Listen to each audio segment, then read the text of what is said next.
Just real quick, I'm gonna test something out here. Sorry. Good helper today.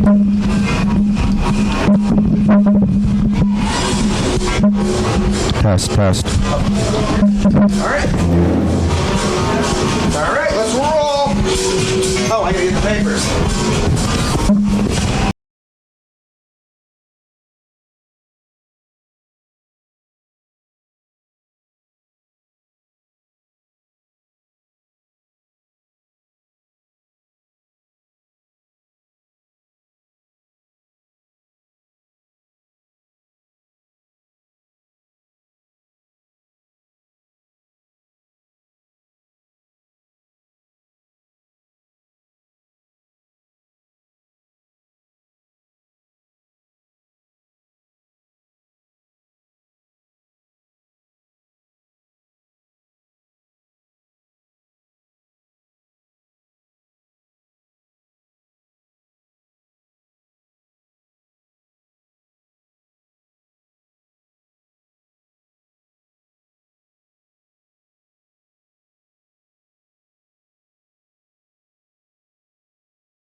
How y'all doing? Good job, first. Thank you.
Spartan. I love being a Spartan. I love being a Spartan.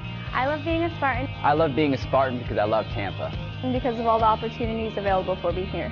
And because of the gorgeous campus. Because the people are great, the campus is great, and there's a million majors to choose from. And because of the large diversity of students. Amamos UT por todos los amigos que hemos hecho. And because even though we come from all parts of the globe, we stand as one. Because everyone's free to be who they are. For their support of veterans. Because we're like one big family. That's my second home away from home. Because all the professors are really great. And everybody on campus is super friendly. Because we found each other. I love being a Spartan because the student body is as warm as the weather. Because I hate snow. I love being a Spartan because of the small class sizes. And because of the amazing athletic training program. Because of the College of Business. And because of the banging UT music program. And because we can build close relationships with our professors. Because the marine biology program is great. And because they have a very hands-on film program. Because of the pre-vet program and the campus is fantastic. Because the art program is awesome. Because of the education program. I love being a Spartan for intramural sports. Because of cross country. Because the men's lacrosse team is going to win a national championship. Let's go, baby. Because I love being the mascot. Because the swim team's awesome. Our coaches are great. And we get to train outside year-round. Because I get to coach one of the best lacrosse teams in the country. Because they have our crew team. Because of the women's soccer program. And because there's so many awesome ways to get involved on campus. Because of all the leadership opportunities, like student government or student productions. Because there's Dairy Queen on campus. And because I get to decide who I am.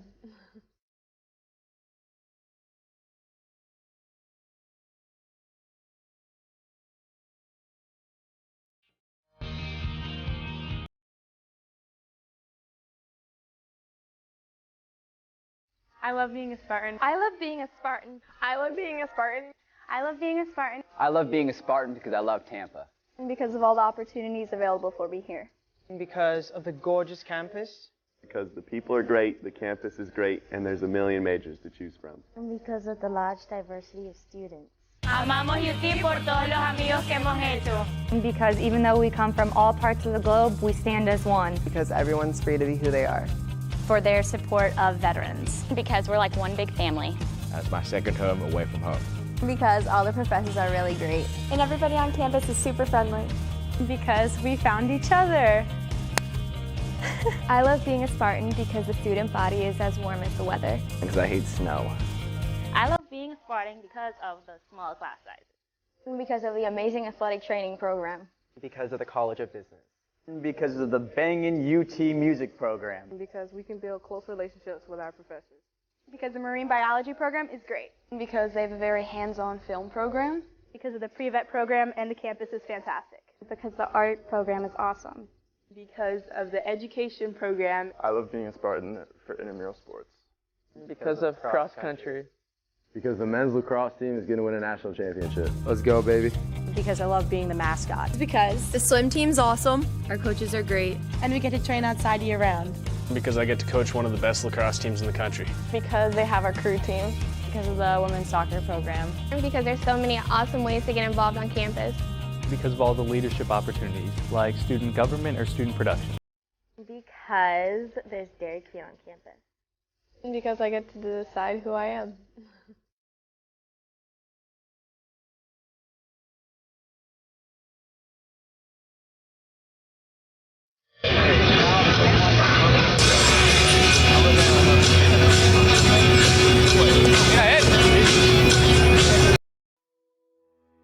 Welcome to the University of Tampa. My name is Victoria and I'm a junior studying communications.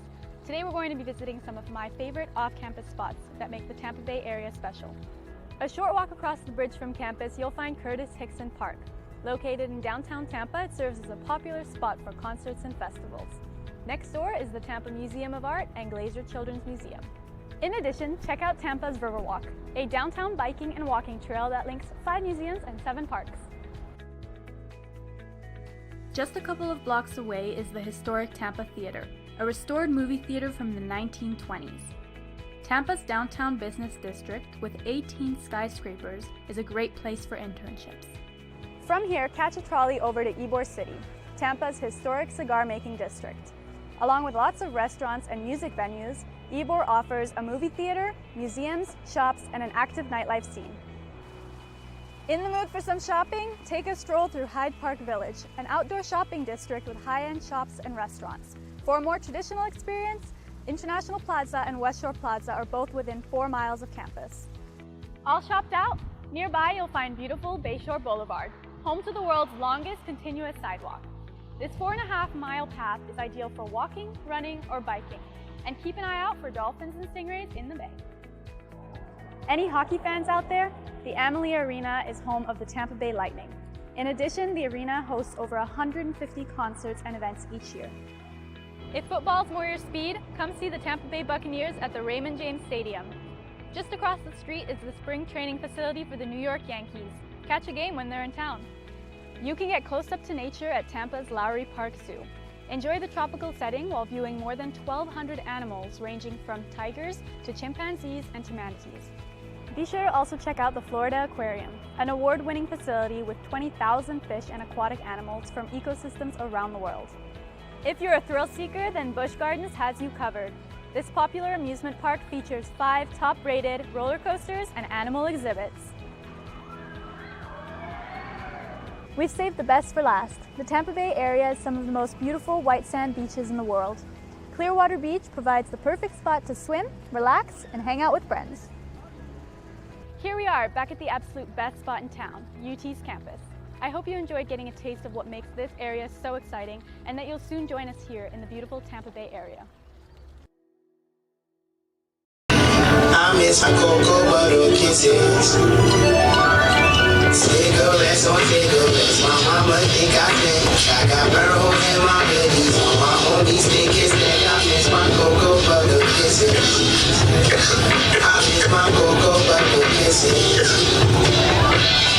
Okie dokie, I'll keep it.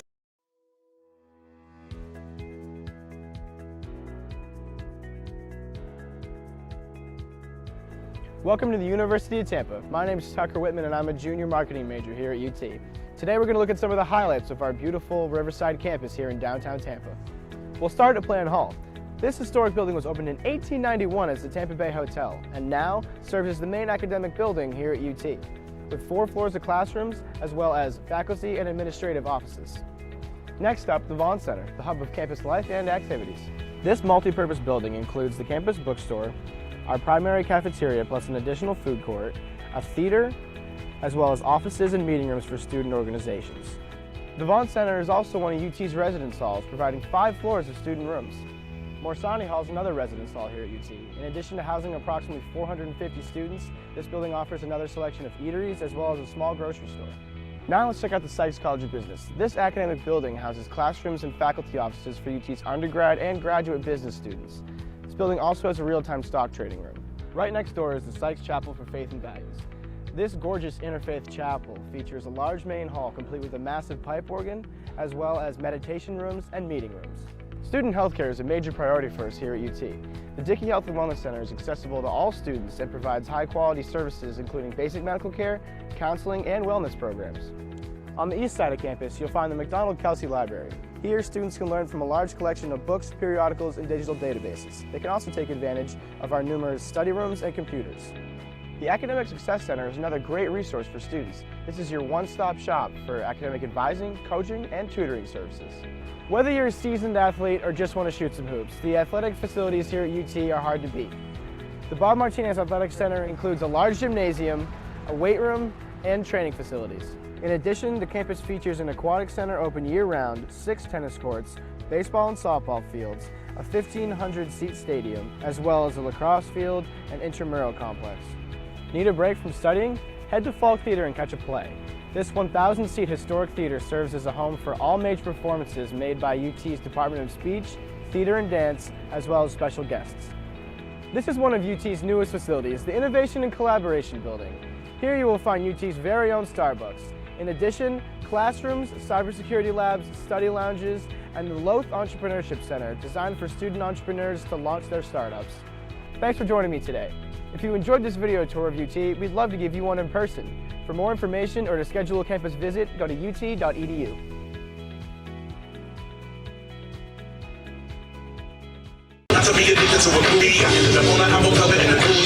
I be still a guy, but a goofy. Flowing at my girls in a Uzi. That's the new principle. Sometimes I'm gonna be about some hope. Sometimes I'm gonna wanna make a movie. And when they come around fast, I'm like these goals on. And throw my style free, you try to steal from your body down to 5 pieces like I did Voltron. Cause I'm addicted to the crap and I be on my own. This is the University of Tampa.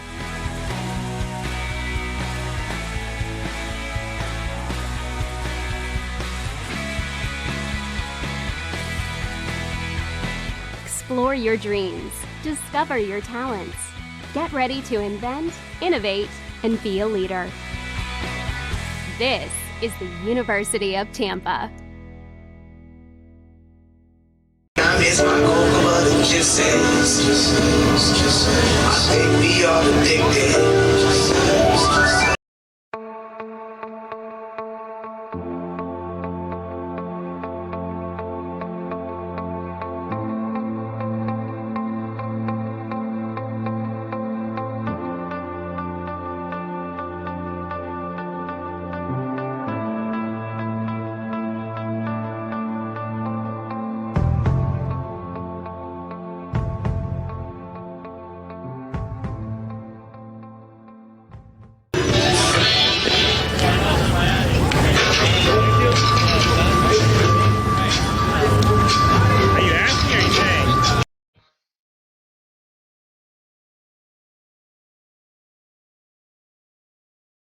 I love being a Spartan. I love being a Spartan. I love being a Spartan.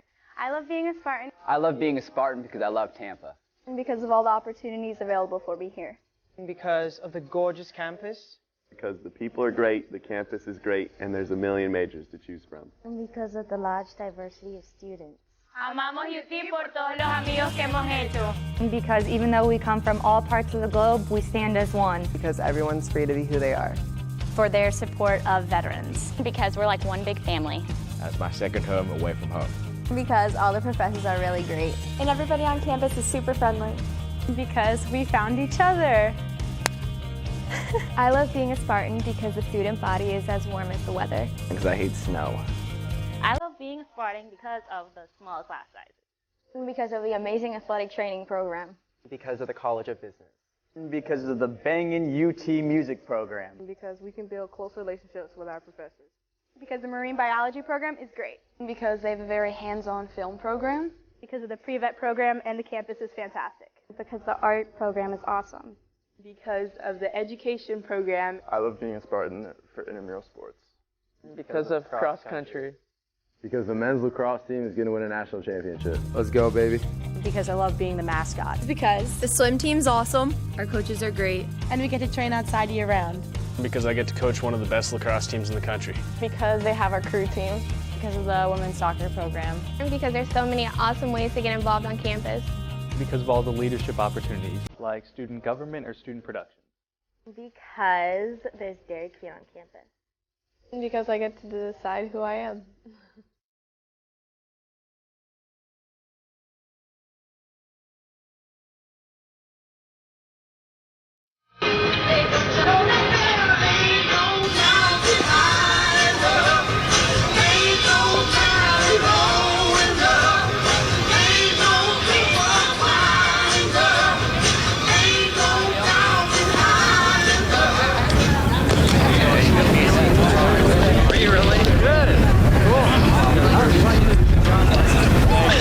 Amazing new iPhone 8 is at AT&T, and we know you'll love it. Because we know you want more. More great camera features and more power. And more than just unlimited data, we give you unlimited plans with HBO included for life. Because you deserve more entertainment. And more spokespeople. Talking like this, saying the word more. AT&T. It's time for more. Am I too close? I feel like I'm too close. Get the iPhone 8, and with all AT&T Unlimited plans, get HBO for life, only from AT&T. Armed and ready. Amazing new iPhone 8 is at AT&T, and we know you'll love it. Because we know you want We more. triumph. Together, we stand as one. I'm Robin. And I'm Chris. We're the brothers behind Firehouse Subs. The last thing anyone needed was another sub shop. They needed a better one. We built Firehouse Subs on quality and quantity. And I'm the quality. Why my quantity? Are you kidding? Try our hook and ladder sub. Smoked turkey breast, Virginia honey ham, and Monterey Jack cheese. Yeah, all served steaming hot on a toasted sub roll. Our way beats their way. If you don't agree, it's free. On him. It's on him. Firehouse Subs, founded by firemen.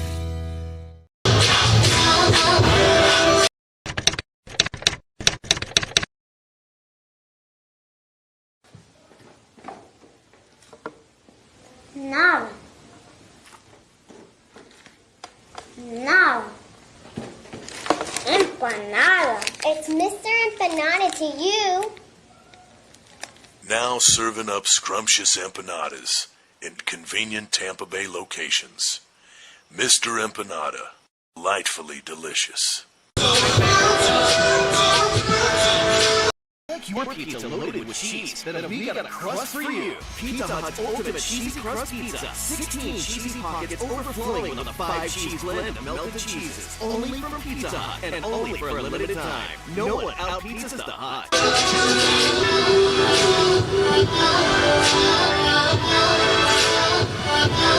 The sub-above difference is giant. Giant hearts. Giant differences in giant wins. On Jersey Mike's annual day of giving, 100% of sales go to a great cause in your community. Jersey Mike's. Be a sub above.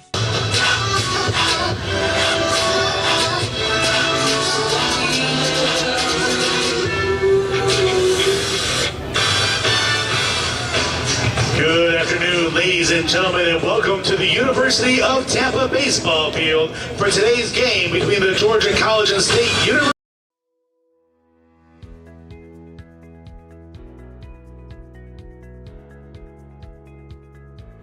Welcome to the University of Tampa. My name is Tucker Whitman and I'm a junior marketing major here at UT.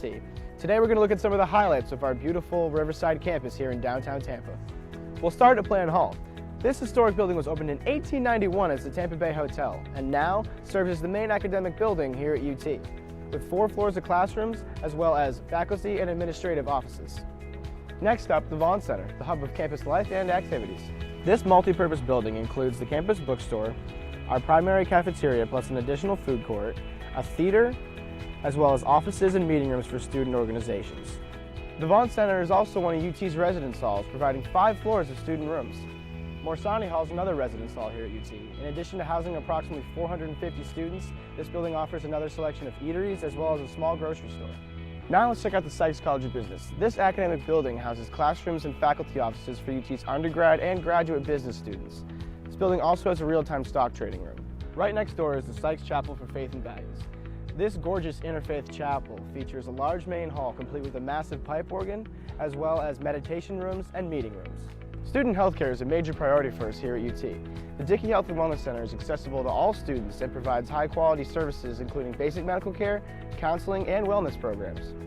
On the east side of campus, you'll find the McDonald-Kelsey Library. Here, students can learn from a large collection of books, periodicals, and digital databases. They can also take advantage of our numerous study rooms and computers. The Academic Success Center is another great resource for students. This is your one-stop shop for academic advising, coaching, and tutoring services. Whether you're a seasoned athlete or just want to shoot some hoops, the athletic facilities here at UT are hard to beat.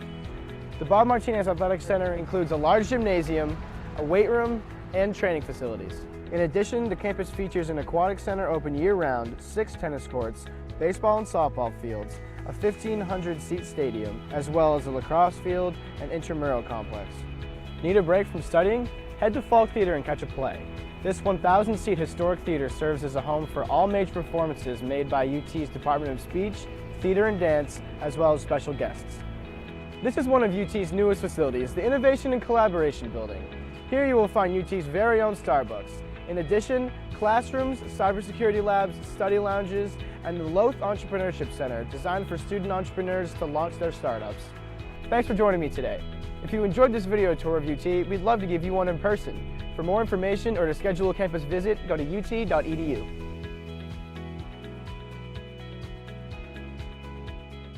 Georgia College and State University all promote good sportsmanship by student athletes, coaches, and spectators. We request your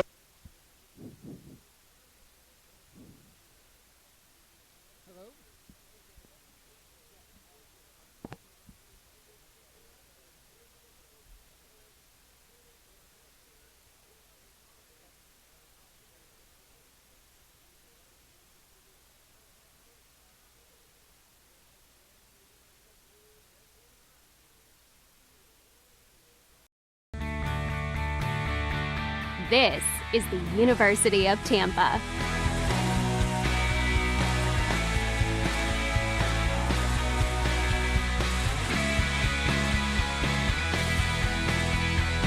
Explore your dreams. Discover your talents. Get ready to invent, innovate, and be a leader. This is the University of Tampa. If you're in a lawn chair, please look behind you. If there are stadium seats, please move at this time. And as a reminder, parking is prohibited anywhere near the railroad tracks. If you're parked there, you need to move your vehicle immediately. Otherwise, you will be subject to towing at your own expense. Ample parking is available in the West Parking Garage just across North Boulevard.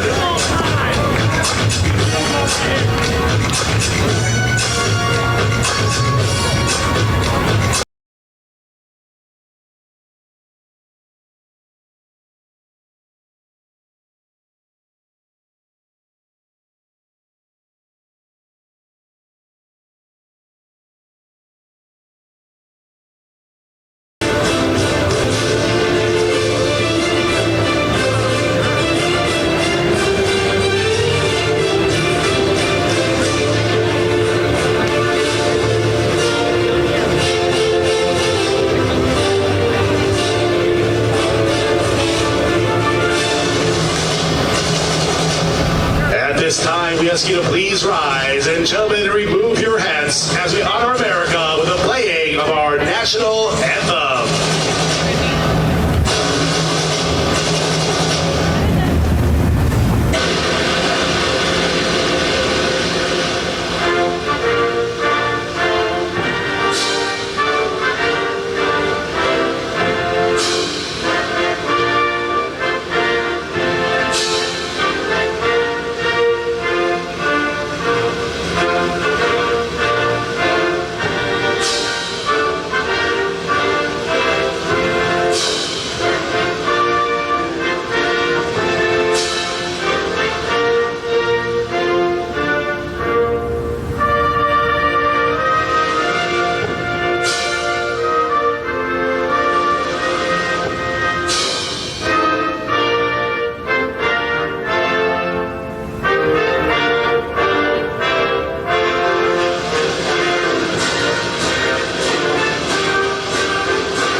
And welcome, everybody, to University of Tampa Baseball. Hi, everyone. Jack Ike, along with the All-American, the Gold Glove winner, the NCAA D2 National Champion, Casey Scoggins, sitting alongside of me as the Tampa Spartans get ready for Game 2 of their series against Georgia College. And Casey, an unfamiliar situation. Tampa is 2-2, a 500 team right now. Yeah, it's probably a little shock to them right now. Looking to bounce back today after a tough loss last night. A 3-2 loss to Georgia College last night. Basically, the pitching is doing what it's supposed to do, just haven't had the timely hitting so far this year. Yeah, hitting's going to be key for them this year.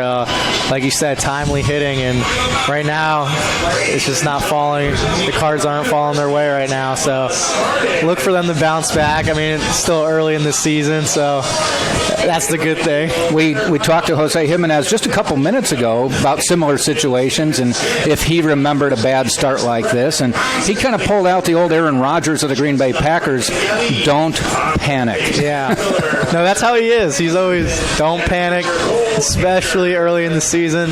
Why panic? Because, I mean, as history sees it, it's going to fall in Tampa's favor more times than not. I think he pointed out that back in 2006, his team that he was on was like 2-6 at one point and won a national championship. Yeah, so, I mean, it's not how you start, it's how you finish. That's how I always look at it. But, that tells you how great this program is where people are concerned they're 2-2. Yeah, I mean, that's big on the players. I mean, they're fighting through adversity early, so that's going to help them in the long run. And Coach Urso does a great job at just rolling with the punches, I would say, and getting the team back on track.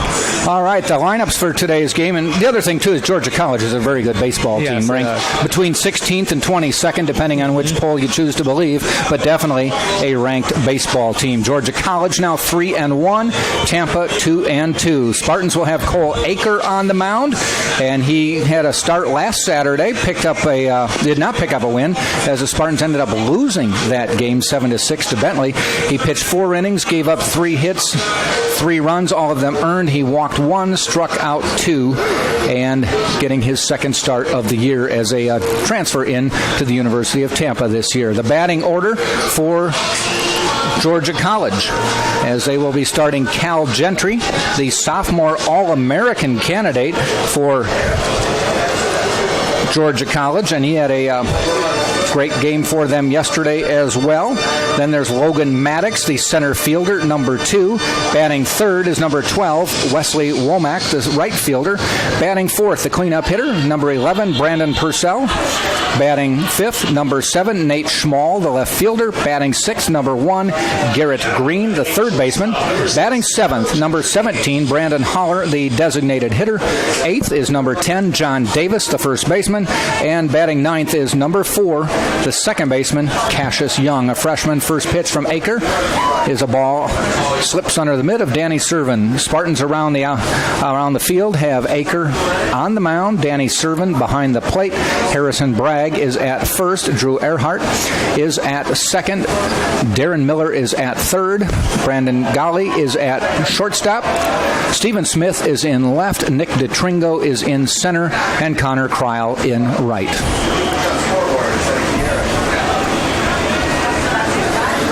Gentry played 4 games this year, .313 batting average. Looks at ball 3. A 3-0 count.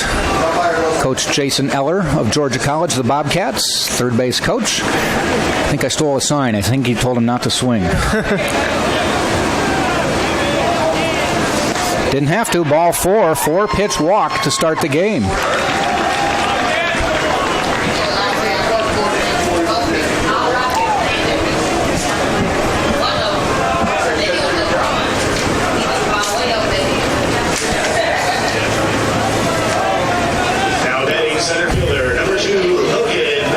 This is the second game of a weekend series.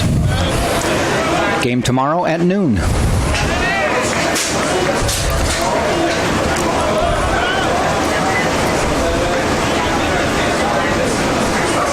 Logan Maddox at the plate.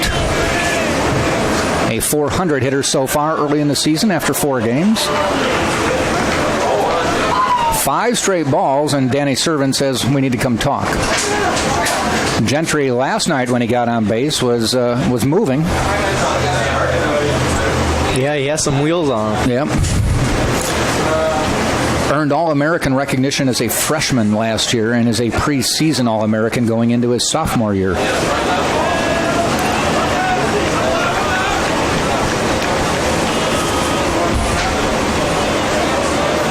Servin flashes the sign and the pitch. Ball inside.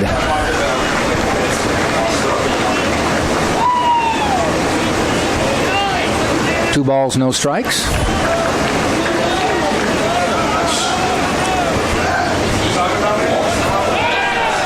Quick throw back. Umpires for today's game behind the plate, Ben Sontag, and at first base, Mark Goldfeder, I should say. The pitch, inside, ball 3. 7 straight balls.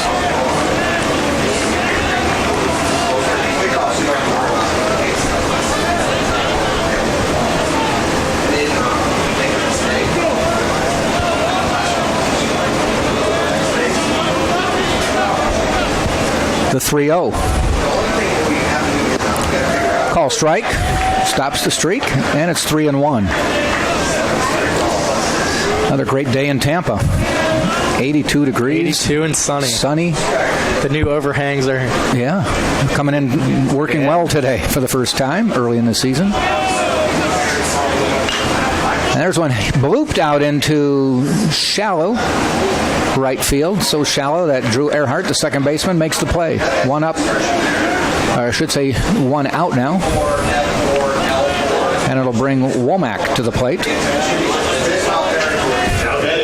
This game was, or this series, I should say, was scheduled to be played at Georgia College, but they were anticipating a cold, rainy weekend, and it's kind of lived up to that so far. It's been in the low 60s, and the rain, they were calling about 90%, but they just weren't sure when it was going to hit, so they said, let's come down here and play in Tampa.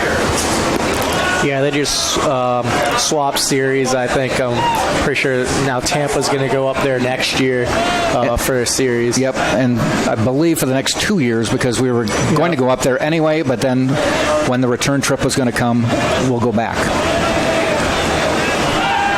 Another throw to first. Bragg with the tag. Gentry back up.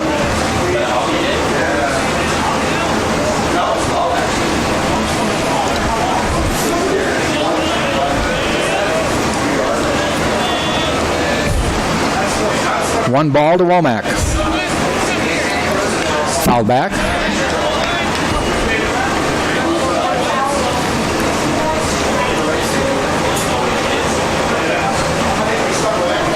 Spartans opened the season last weekend, taking 2 of 3 from Bentley University of Massachusetts.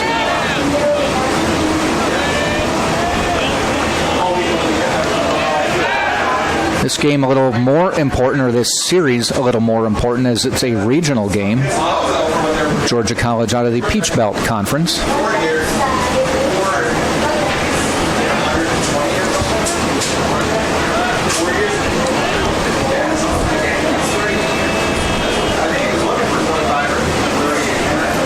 One. Catches the corner. What we mean by a regional series is this is the Southeast region, and there are a number of conferences, quite a few teams in this region. The top 7, based on the rankings that the NCAA puts out, top 7 qualify for the NCAA tournament from this region, and will meet at the number 1 ranked school's site to determine who would go to the World Series. Ground ball, almost fielded. Earhart dives, can't get it, and that's a base hit up the middle. Aker tried to get the mid up, went over his shoulder, and then slid under Earhart's dive. 2 on and 1 out.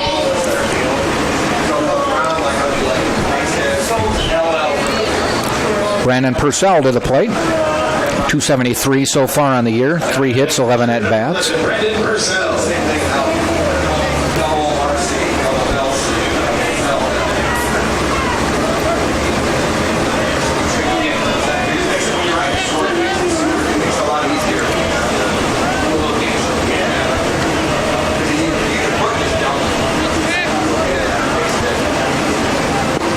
Nice curveball, called strike.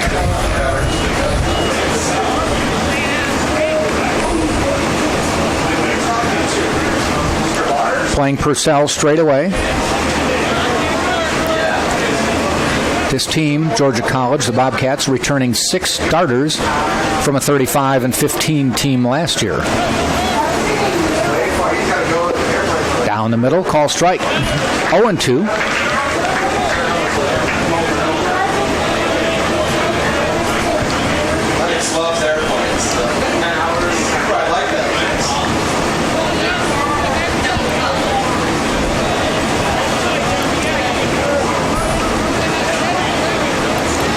Aker into the stretch.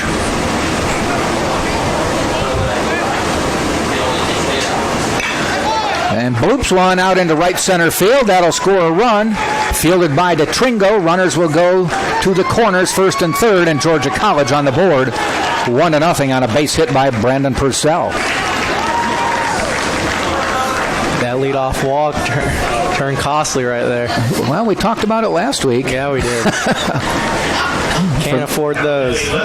For those who think, and I bring this up every year because I bought into this years ago, for those who think leadoff walks score an inordinate amount of the time over any other way to get on base to lead an inning, it's not true.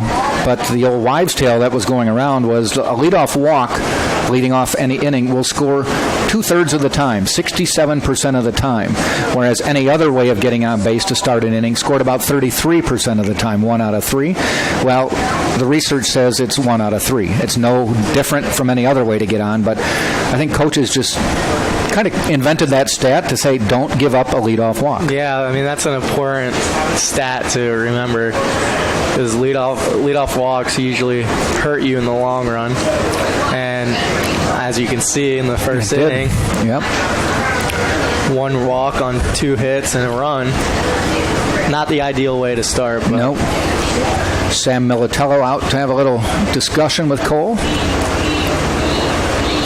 Runners on the corner. Action in the bullpen already.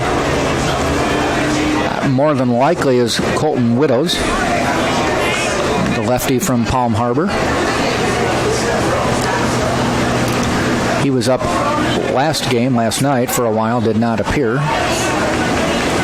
Started a number of games last year for the Spartans. Nate Schmall to the plate, hitting .500, 6 hits, 12 at-bats, driven in 4 runs already.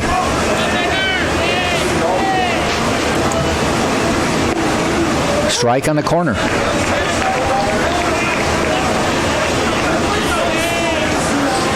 Womack on third, Purcell on first, Gentry already in.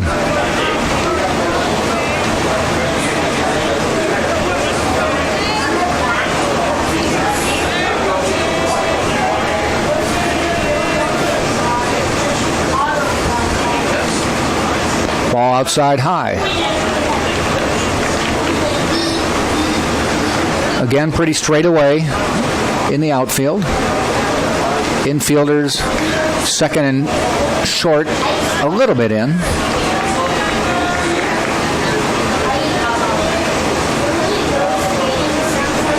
One out, 1 ball, 1 strike to Schmall.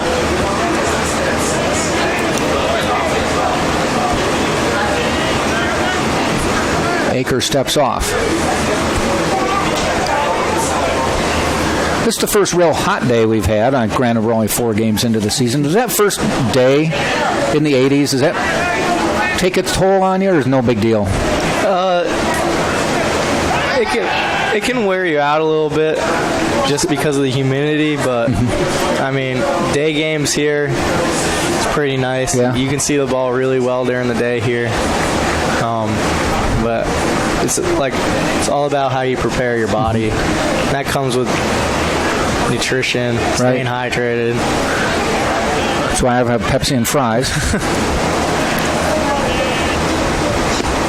Ball outside. Not much of a wind out there as well today. No, not today.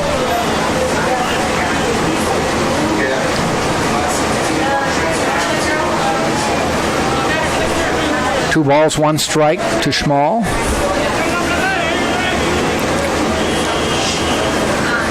He's a senior from Cumming, Georgia. Ground ball out to Earhart. Could turn 2. Flip to Golly. The return, double play out of the inning with only 1 run scoring. That was big. That was. The 4-6-3 double play retires the Bobcats. They do pick up a run on 2 hits. And they left 1 base runner at the end of half an inning. It is Georgia College 1, University of Tampa coming to bat. Legacy Production Group is Tampa's premier nightlife marketing company, providing weekly parties and special events. Legacy Production Group, just not limited to the nightlife, they will also take on charity and corporate events for any organization. Legacy Production Group, operated by proud UT alums. And the Doubletree by Hilton Tampa Airport in West Shore. You can book a beautiful room at their new Tampa Doubletree Hotel on Cypress, just minutes from UT.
Bottom of the first we go.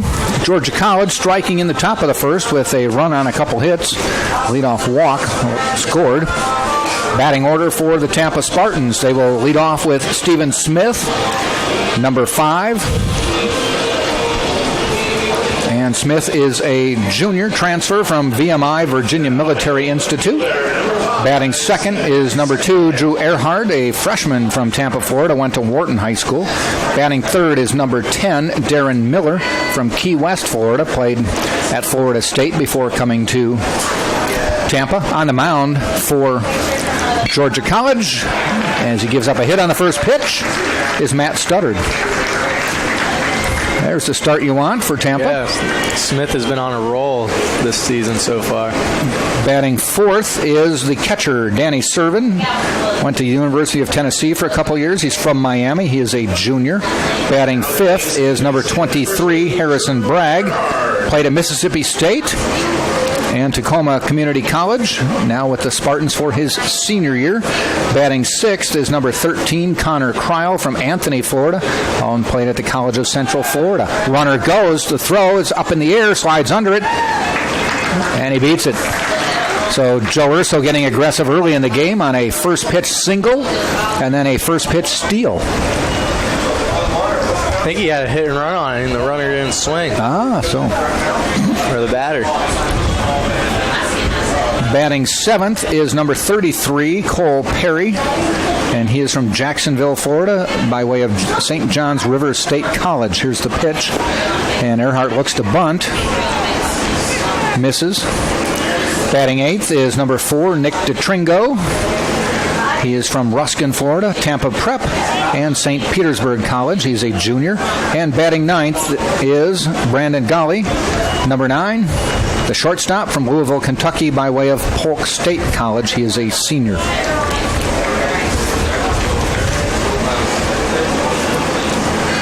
Studdard on the mound. 1-1 pitch to Earhart. Again shows bunt, pulls it back, called strike.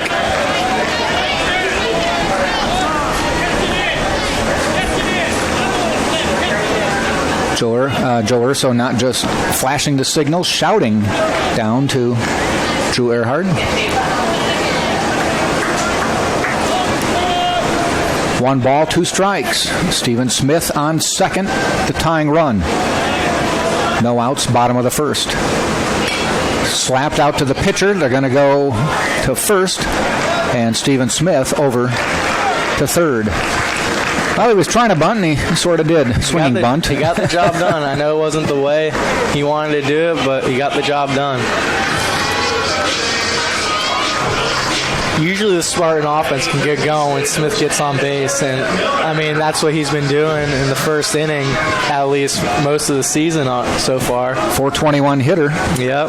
I mean he's a gutsy player. I like the way he plays. He's battling the flu right now. Really? So that just shows you. Darren Miller laces one to left center. That will easily plate Smith, and the Spartans are on the board with their second hit of the inning.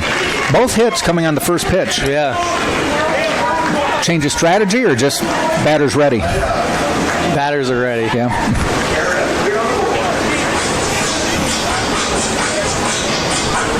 And a quick trip to the mound. I think by Jason Eller. I think it has to do with them putting a little too much pressure on themselves early on, and they just need to realize that baseball's played simple, and when you play it simple, good things happen. So Jason Eller maybe discussing, don't throw that first pitch right down the middle. Make him move a little bit for it. Danny Servin coming to the plate. 367 hitter on the season. A 267 hitter, I should say, on the season. 4 hits, 15 at-bats. 1 out, 1 on, 1 in.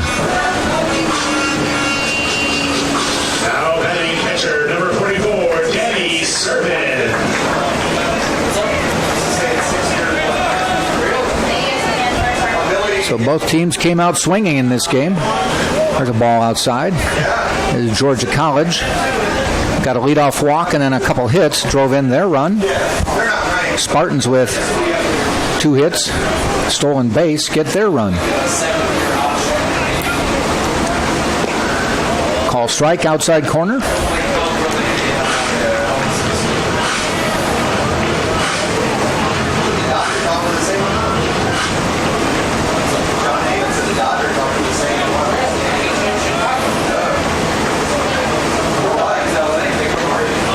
That one a little more outside and not called. 2-1.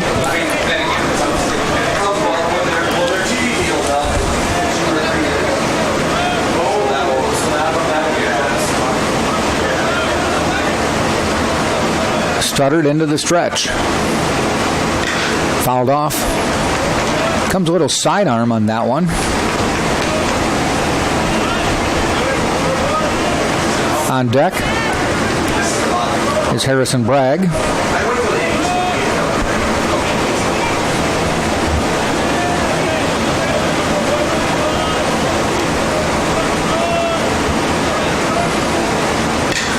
Out into right field. Will it stay fair? No. About 8 feet foul down into the Georgia College bullpen.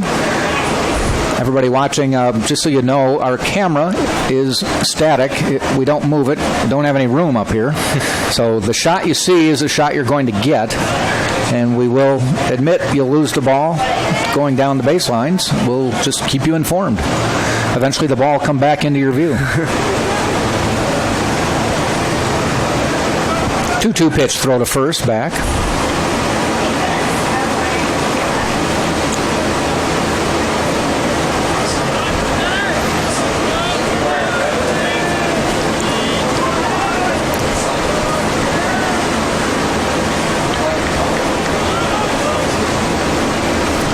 Sidearm outside.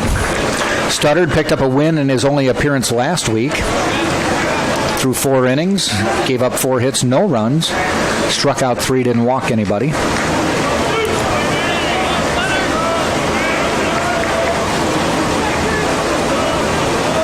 Runner goes. Looked like a hit and run, fouled back. 3-2.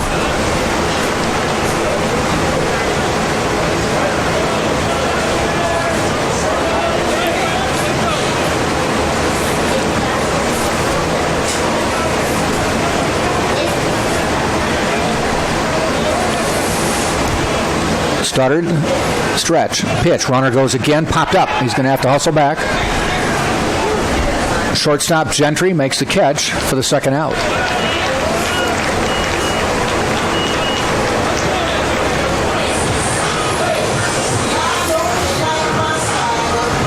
Three o'clock start today. You can see the light standard, that the shadow of the light standard going between the third base line, home plate, and the pitcher's mound.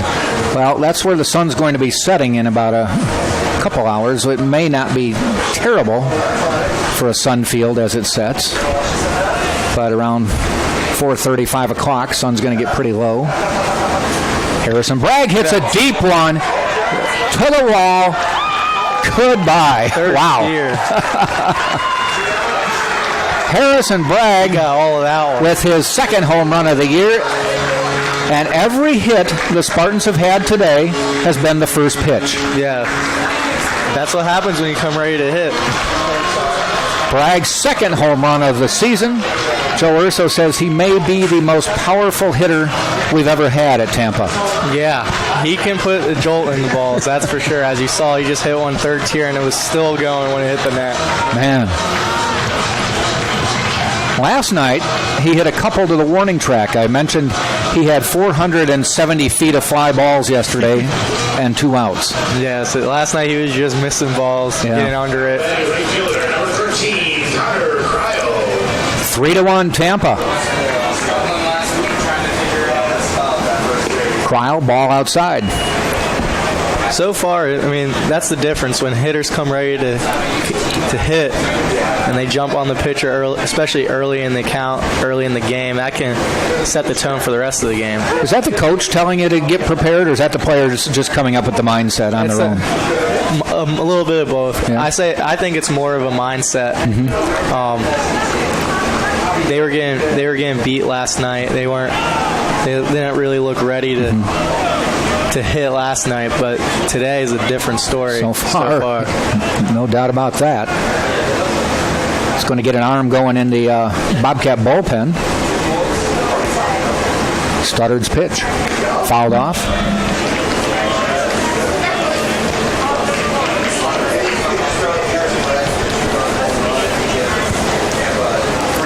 Two balls, two strikes with two out.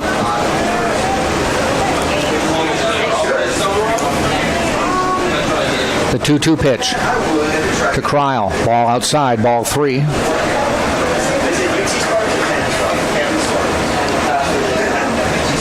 Number 33 down in the bullpen. Logan Howard. Foul ball.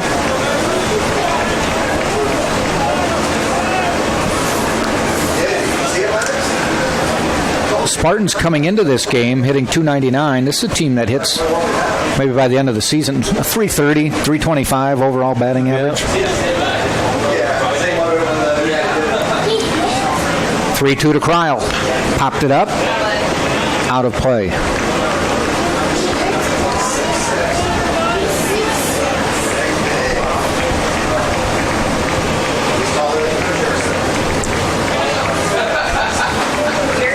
Kryle, the 6th hitter of the inning. 3 runs already in for Tampa. Ball 4, he gets the walk. Cole Perry to the plate.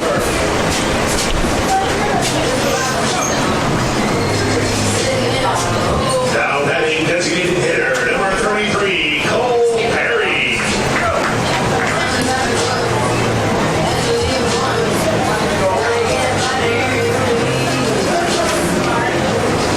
Perry on the season. This will be his 8th at bat. He's 3 for 7 right now.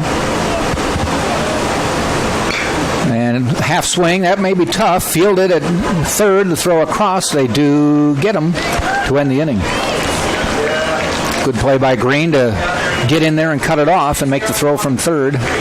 Spartans, though, pick up 3 runs, 3 hits, no errors, 1 man left. And at the end of a full inning of play now, it is Tampa 3 and Georgia College 1. Some other sponsors bringing you these games. Krispy Kreme for generations has been serving delicious donuts and coffee.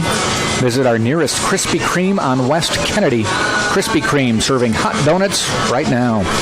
And the Outpost, located at the edge of campus on Kennedy. The Outpost offers an affordable classic menu. If you're a loyal Tampa Spartans fan, come post up at the Outpost.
Top of the second we go. Garrett Green to lead off for Georgia College.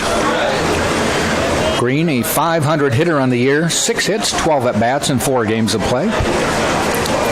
Cole Aker on the mound struggled a little bit in the first inning, gave up a run on 2 hits, had 2 walks. 1 walk, I should say. It was a leadoff walk on 4 pitches. Then he went 3-0 on the next batter. And then a couple hits brought the leadoff walk in. Ground ball. Miller fields it just inside the line. A long throw and a good throw to Harrison Bragg for the out.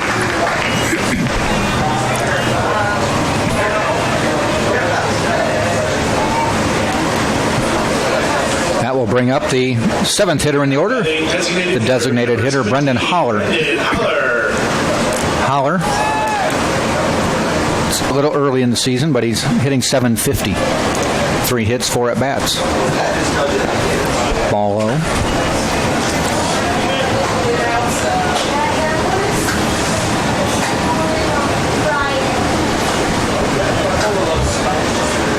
Holler's a big kid. Call strike.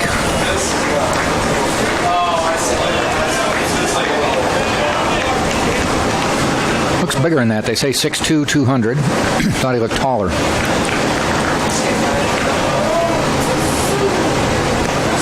Curveball stays high for a ball.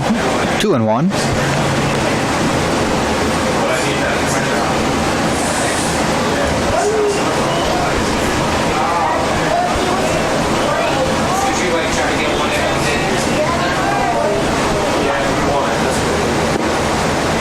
Call strike.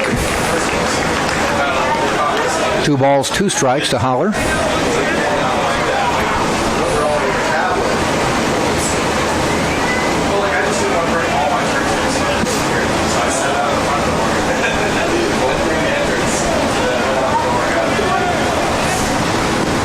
Curveball, call strike 3. Nice curveball, started outside and came in, caught the corner. Nice little backdoor curveball by Aker. 2 outs now. Now batting first baseman, number 10, John Davis. And that'll bring John Davis to the plate. Davis, a senior from Marietta, Georgia. This roster pretty much built around that home state of Georgia.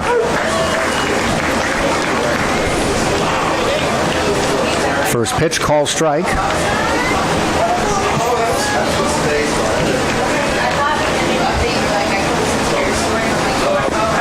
Fastball inside.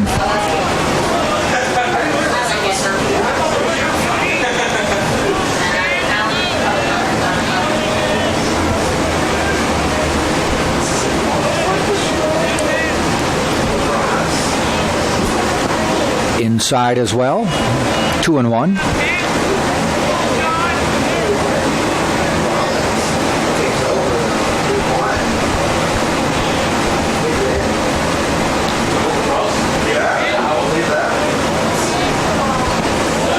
And a little bit low, 3-1.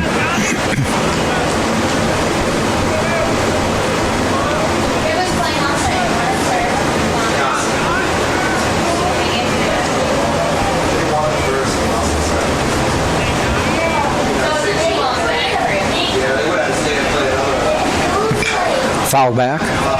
Casey, you mentioned you did the junior college route from Santa Fe. The Spartans also get players from Hillsboro and Polk State and various other places. You said you had a showcase game that maybe first got Tampa's attention. Players who come from, like, we see VMI and Purdue and Mississippi State. How do the players who are transferring out of D1 schools get the attention of Coach Urso? There's a ground ball. Ranging for it is Golly behind the bag, the toss, and Bragg makes the tag to end the inning. Well, I mean, it's all say of mouth. Most guys will get referred to come here if they're looking. Do they do the homework and find out about Tampa, or does Tampa have a list of players looking to transfer? Or it's all hearsay, I would say. I'm not really sure 100% because I didn't do that. Right. But I know, I mean, everyone has a different story about how they end up here.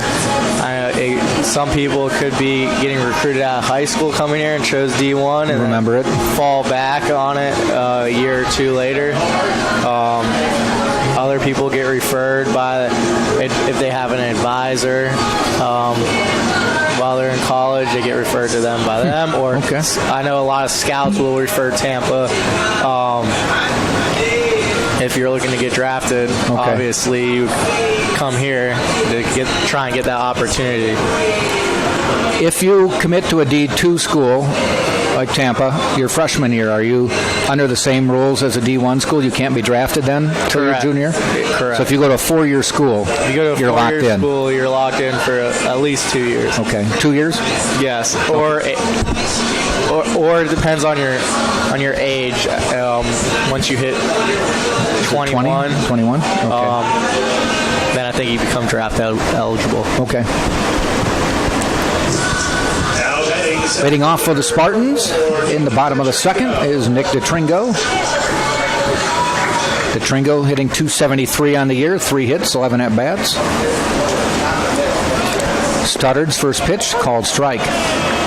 Tampa 3, Georgia College 1, bottom of the second. Jack Ike and Casey Scoggins with the game. Ball outside.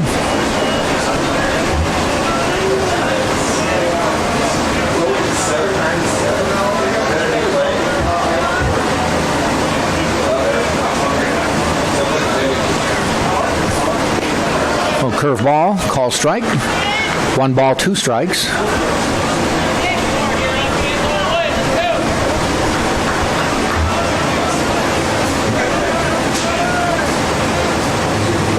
In the dirt, blocked by Purcell.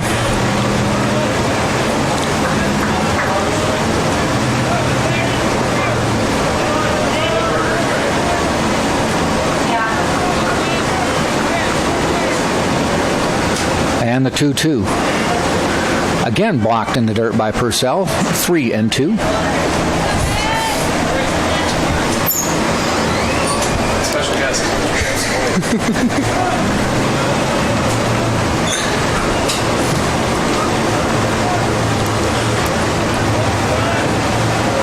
Ball got away from the Bobcat bullpen. Stop play for a second. Here's the 3-2.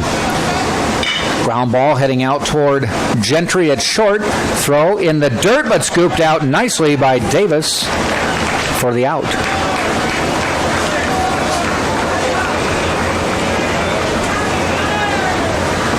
So a 6-3 will bring up Brendan Golly to the plate. Now heading shortstop, number 9, Brendan Golly.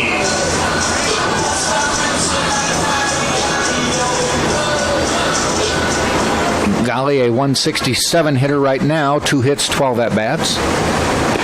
First pitch, call strike.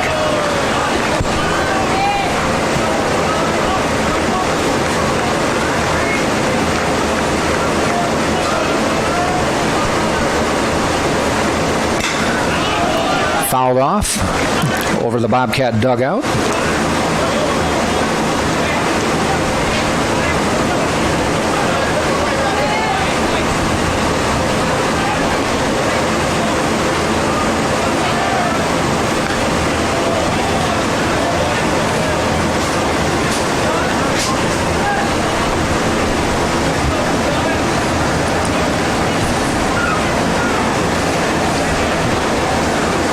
No balls, 2 strikes. Golly waits.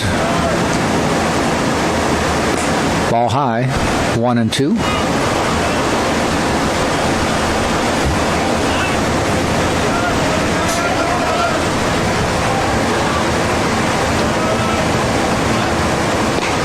Outside, 2-2.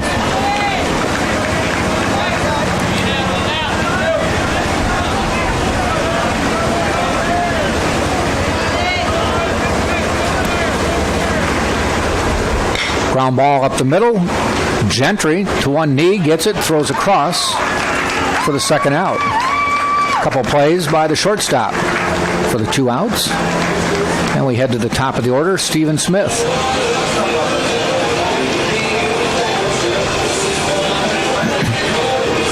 Just saw Matt Wesolowski from Arlington, Massachusetts, getting the bat. Walking back to the dugout, Matt is a 6'6" sophomore pitcher for the Spartans, and he said his dad, Jerry, tuning into all our games. And I said I'll give him a shout-out. So Jerry watching in Massachusetts. If you come down for a game, stop up and say hi.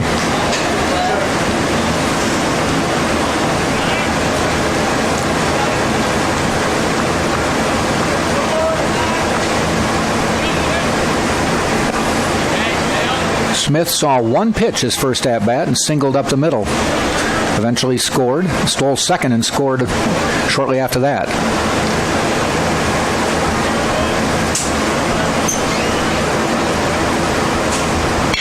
And he is 2 for 2, hitting one into right field for a solid base hit. Stephen Smith getting that batting average up even higher, now with 10 hits in 21 at-bats.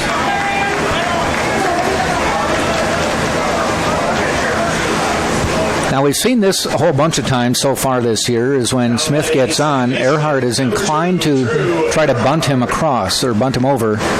See what happens here. He did in the first at-bat. I think he's going to swing away. Yeah. 2 outs, there's no need to bunt. True, he'd give himself up.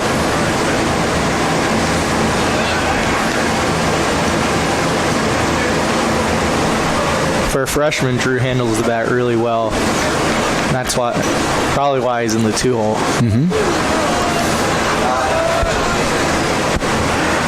And they seem to remember that Smith stole on him last time.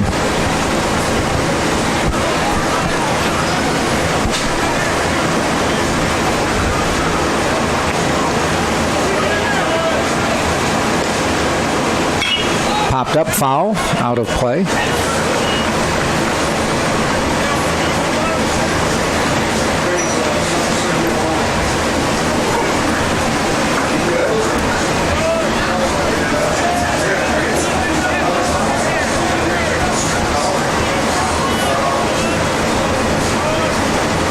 And the pitch, there goes Smith. Ground ball, just foul.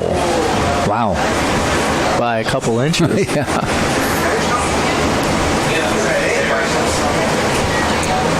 Did not miss by much.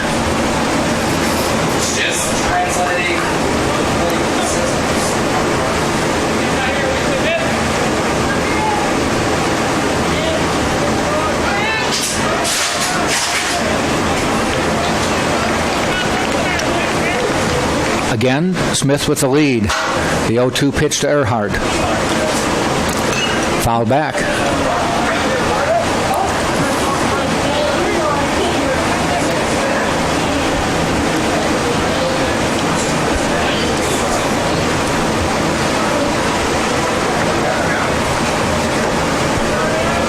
So another 0-2 pitch on the way. Chase Smith back.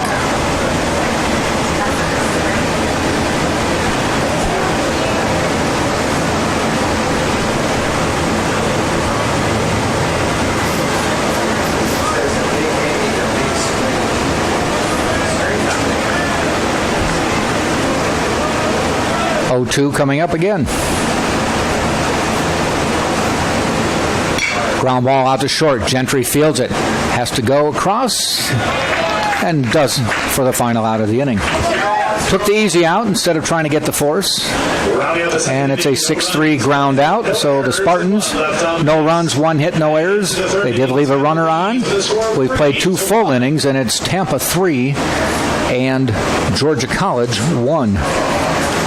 Sailport Waterfront Suites in Tampa. Tampa's only all waterfront, all suite resort located on beautiful Rocky Point Island, just minutes from UT.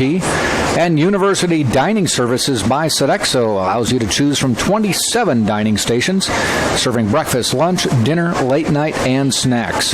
The official concessionaire of UT Athletics is Sodexo Campus Dining. Visit the UT website, check out dining services for our variety and hours.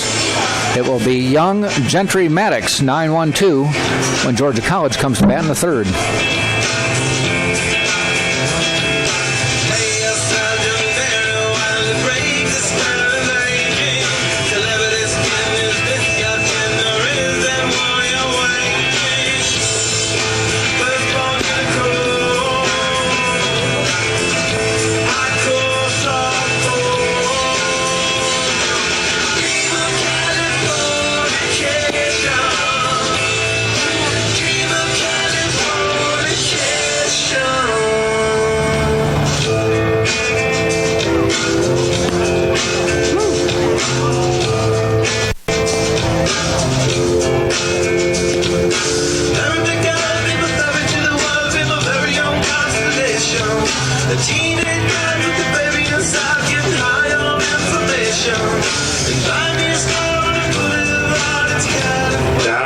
the second baseman, number 4, Cassius Young.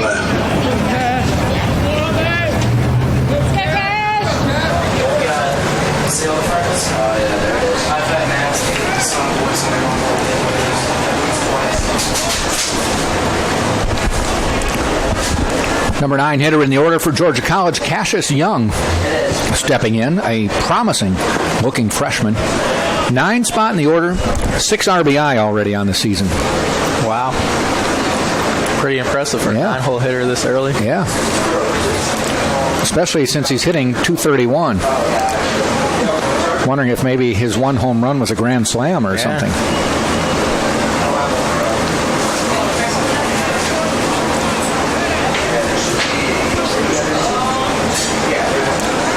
2-0 from Aker. There's a call strike. I just wanted to get a snap of that hit. 2-1. Ground ball. Golly takes a good hop. And the throw to Bragg is in time.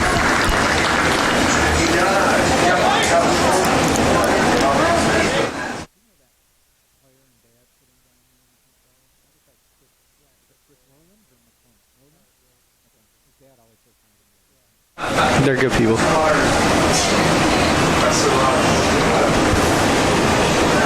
Top of the order, Cal Gentry to the plate.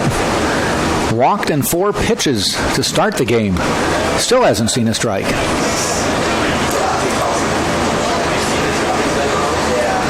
Ball 1 from Aker.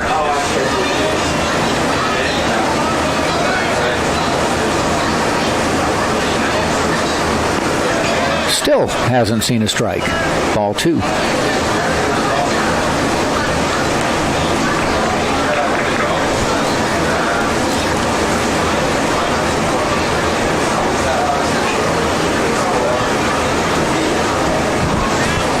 And the pitch.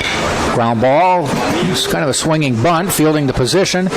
And a nice job by Aker. Kind of shot putted that one over to Bragg, but it got there. Yeah. Nice athletic play by Aker. Got to the ball, but as he fielded it, it put him toward the baseline, and he had to kind of get it over Gentry's head. Not too many choices.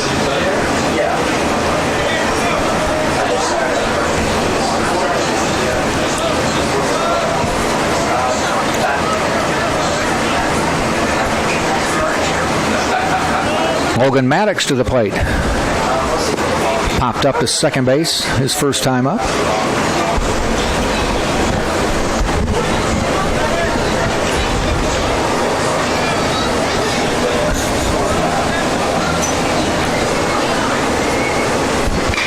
That one is popped up sky high. Smith waits and makes the catch to end the inning. So Aker, after having a rough start, has settled down the last 2 innings. No runs, no hits, no errors. And we've played 2.5 now, and it is Tampa 3, Georgia College 1. Tampa will send up Miller, Servin, and Bragg. Florida Orthopedic Urgent Care. Spartans fans, the team physicians of Florida Orthopedic Institute, the Florida's largest orthopedic group, give it up to Dr. Selman and Gasser and their sports medicine team for keeping the players safe and active off and on the field with their ortho urgent care just minutes away in South Tampa. And the Godfrey Hotel, formerly the Bay Harbor Hotel, is located at 7700 West Courtney Campbell Causeway in Tampa. It offers a special UT rate to all supporters and guests. The Godfrey Hotel and Cabanas on the Courtney Campbell Causeway.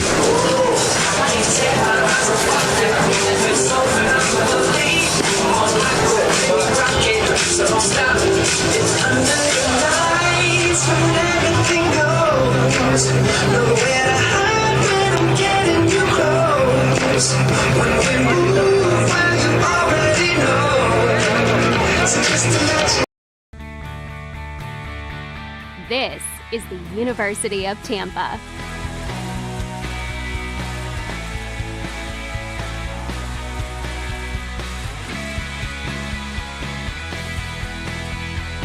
Explore your dreams. Discover your talents. Get ready to invent, innovate, and be a leader. This is the University of Tampa.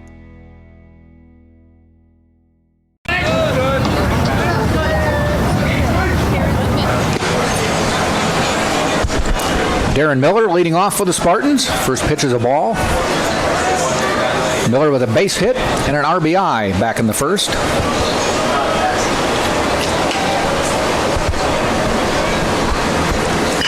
And that one is hit straight away center field. Heading back is Maddox, and he makes the catch.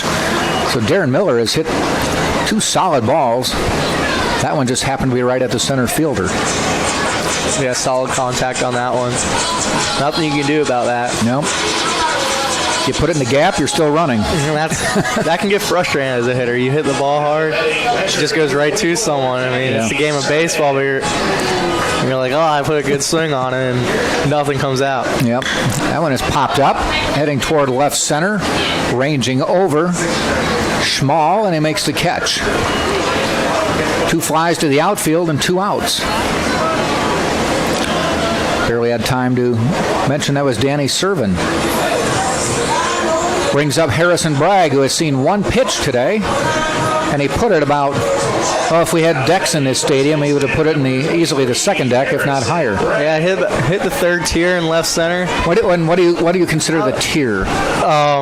You see the line. You can vaguely see the line. Yes. So there's two of them. Yeah. Okay. The third one is the third tier. So was that high up? Yeah. Wow. I saw it come down. I didn't know where it hit. Yep. So, I mean, that was probably a 400-plus foot home run right there. Probably would have landed over the parking lot behind left field if the net wasn't there. Fouled back.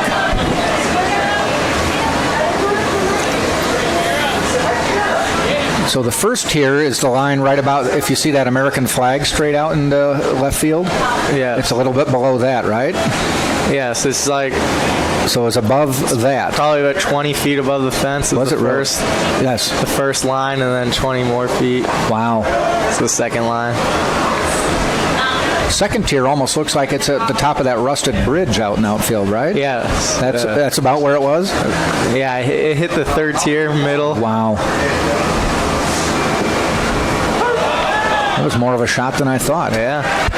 I knew it was gone. That is why the Spartans lead 3-1.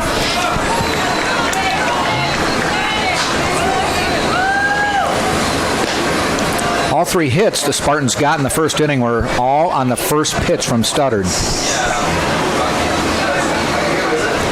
3-2 pitch to Bragg. Fouled off. No, heading out toward right field. Giving chase and actually catching it in fair territory. Nice job by the second baseman, Young, to make the catch. Rounding out the third inning, no runs, no hits. I thought that one had the foul territory, but it did not, obviously. So 3 up, 3 down. Quick inning for Studdard and the Bobcats. And we have played 3 complete now, and it is Tampa 3, Georgia College 1. Georgia College will send up Womack, Purcell, I should say, and Schmall.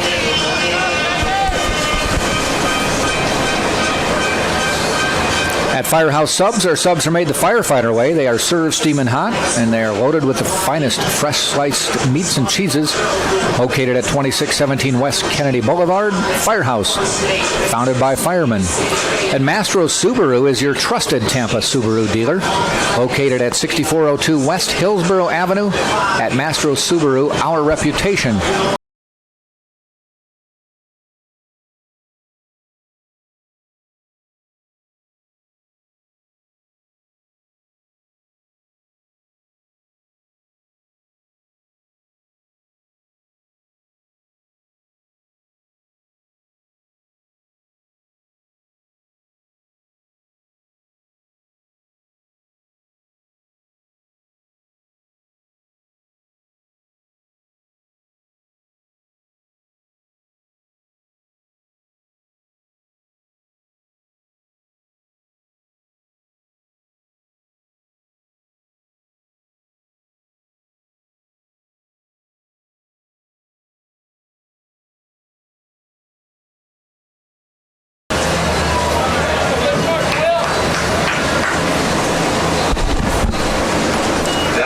Top of the fourth we go. Wesley Womack to the plate.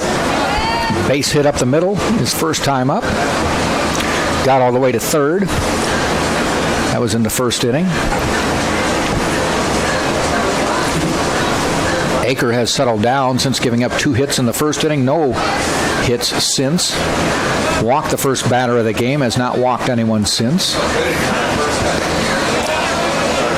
First pitch to Womack is a ball.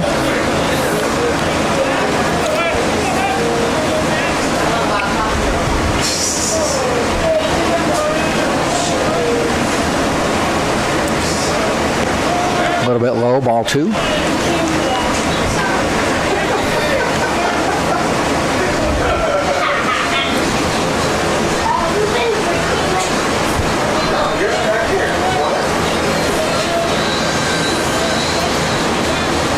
Two-0 pitch. 3-0.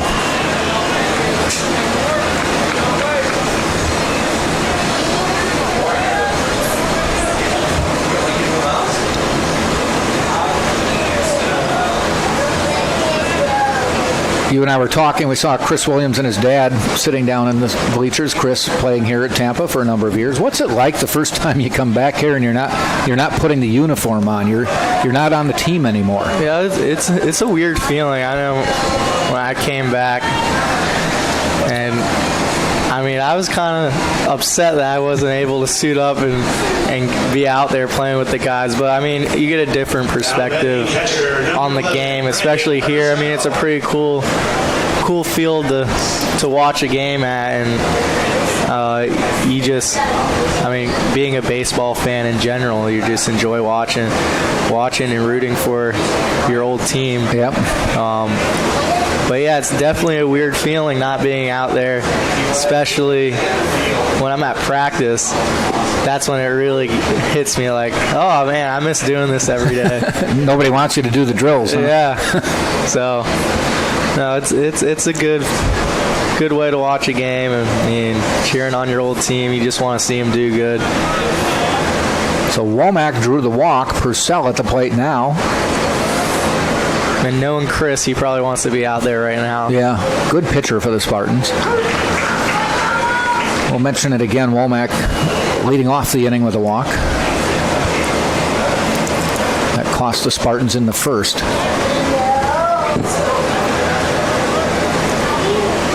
Purcell did get a base hit and an RBI back in the first.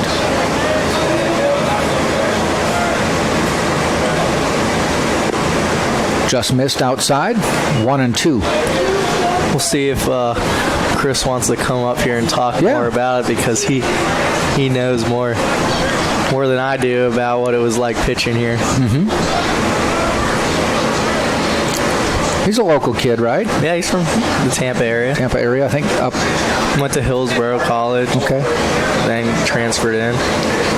There's a shot between short and third for a base hit, and Purcell has a 2-for-2 day, and runners at first and second with nobody out. This is setting up a little bit like the first inning.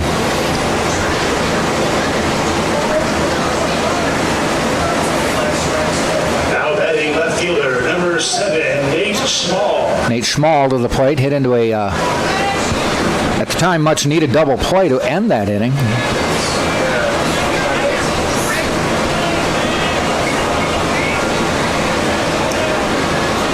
And it would come in handy for Tampa again.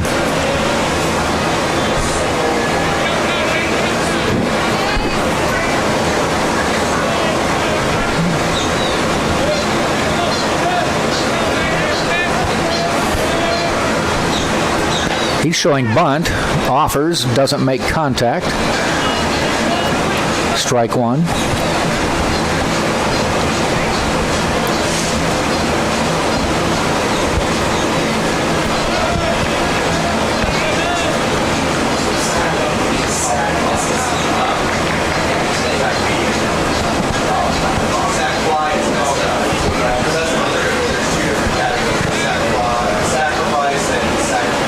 A 1 pitch. Schmall showing bunt immediately. They come in. He lays off it for a ball. 1-1.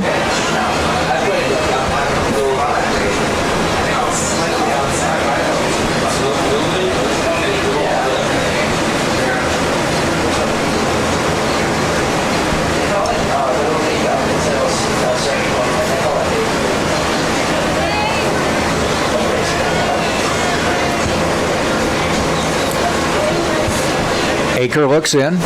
Miller somewhat moved in at third base on the grass. Bragg way in on the grass at first. And they chase back the runner at second.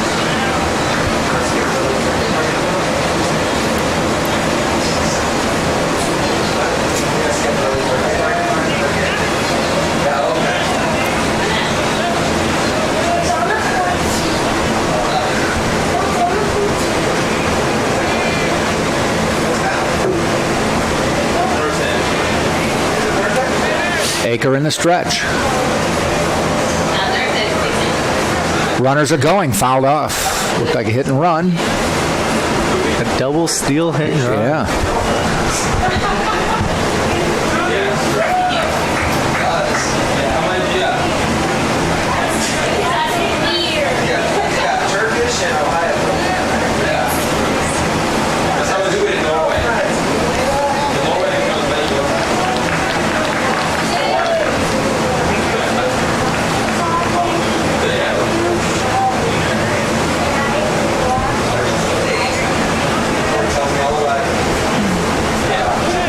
One ball, two strikes.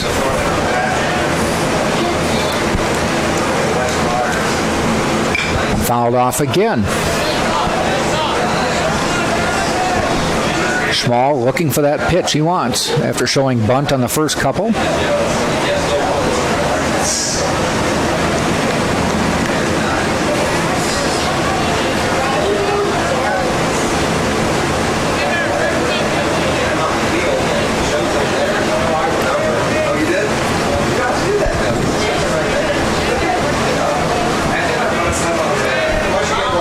One-two pitch. Hit out into left field. Coming in is Smith. Makes the catch. Chases everybody back to their bases. Had him played well. Yeah. Good little scouting report right there, knowing where to play. They were relatively shallow for him there. Brings Garrett Green to the plate. One out now. Green grounded out to third baseman Darren Miller. Put it right down the line, and Miller made a nice stop.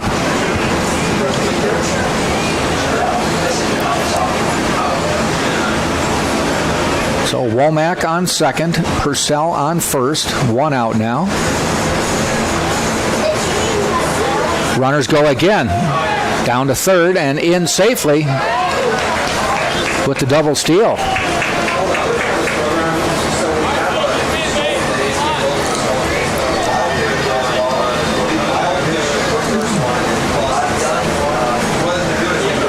Pitch was a ball and a double steal. Is he getting more fan mail again? Just a couple questions about last night's game. Oh, okay.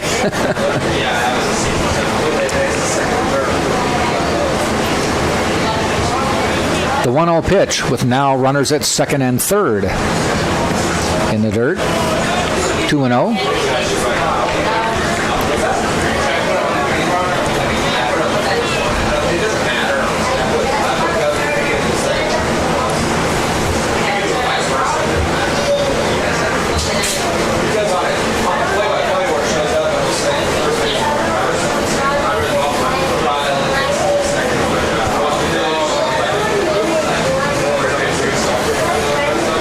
2-0.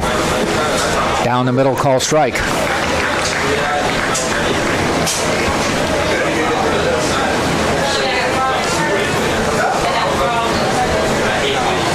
We are in the top of the fourth. 3-1, Tampa leading Georgia College. The Bobcats scoring a run in the first, the top of the inning. The Spartans with 3 in the bottom of the inning.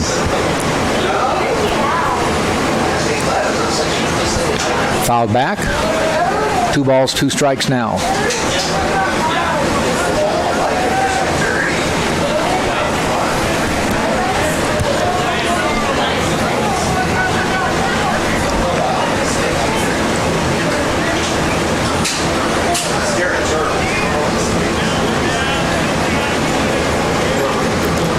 Aker looks in.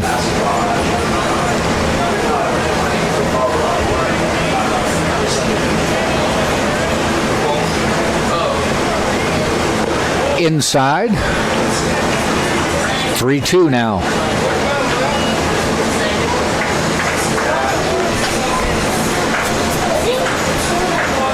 Aker up to 55 pitches now.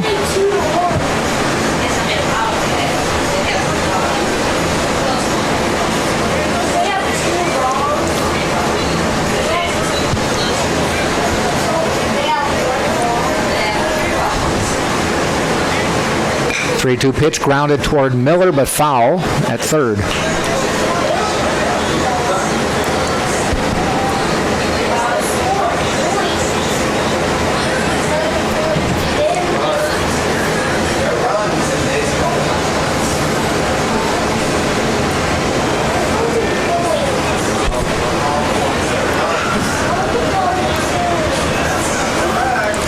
Three-two pitch again.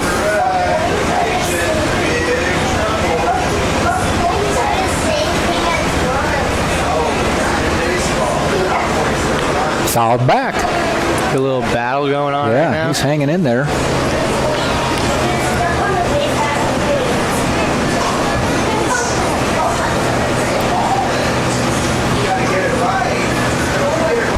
Not sure how many pitches. That's about the 7th or 8th pitch, though, of this at-bat.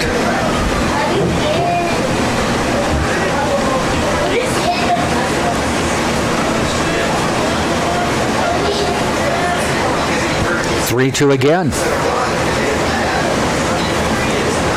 Popped up. Playable. DeTringo. No chance to tag as it's pretty short center field, 2 outs.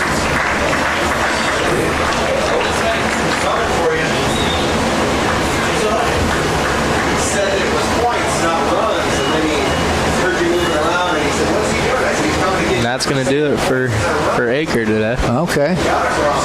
We're going to make the call to the bullpen. It looks like Colton Widows will be coming in for the Spartans.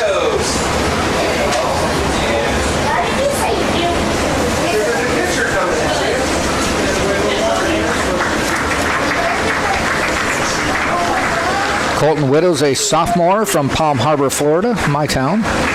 Went to Dunedin High School, not my high school.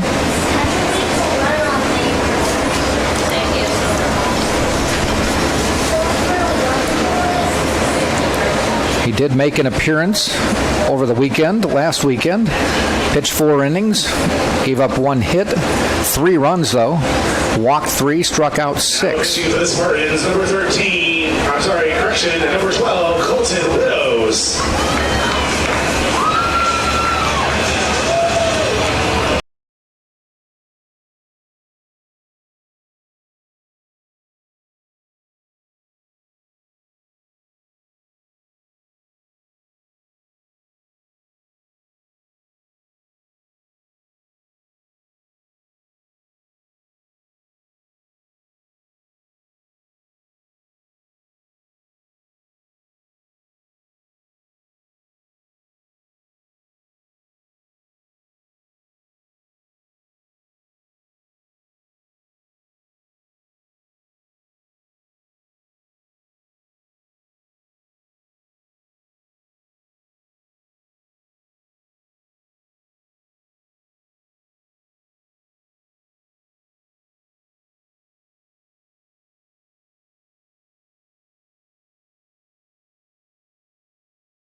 Those warm-up tosses are done.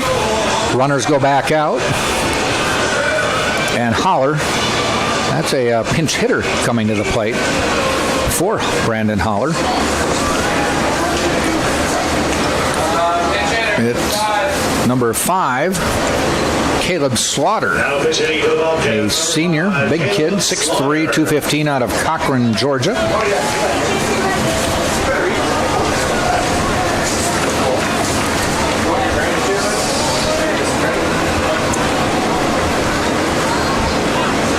Slaughter, 2 hits, 9 at bats so far this season. Drove in a run, walked once, struck out once, 222 average. He comes up with a new pitcher, Colton Widows. Widows inherits 2 base runners at second and third. The first pitch to Slaughter. In the dirt, Servin blocks it.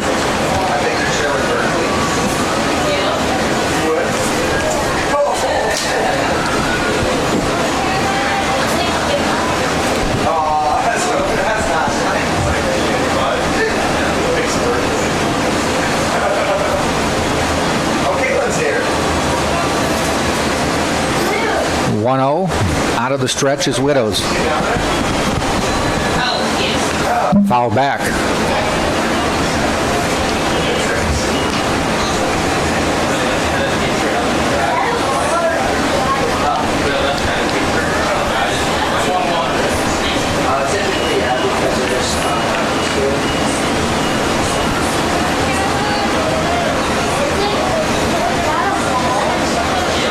One pitch with 2 outs, 2 on.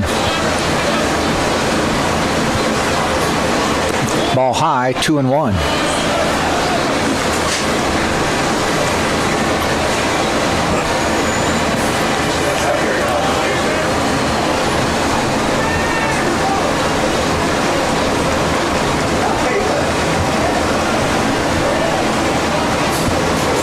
Slaughter cocks the bat. He's ready. Widows in the stretch.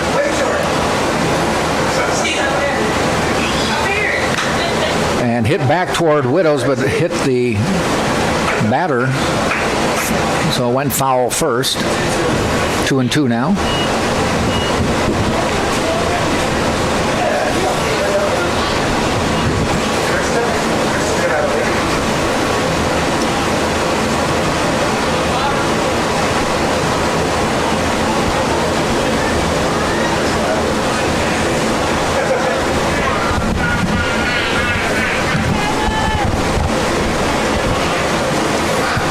Two pitch now with 2 outs and 2 on.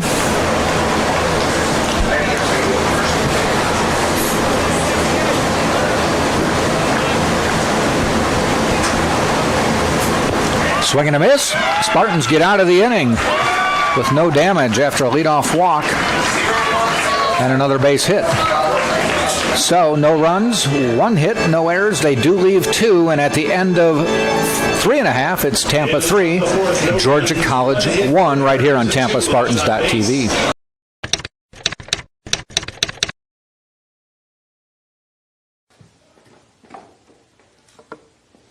Now.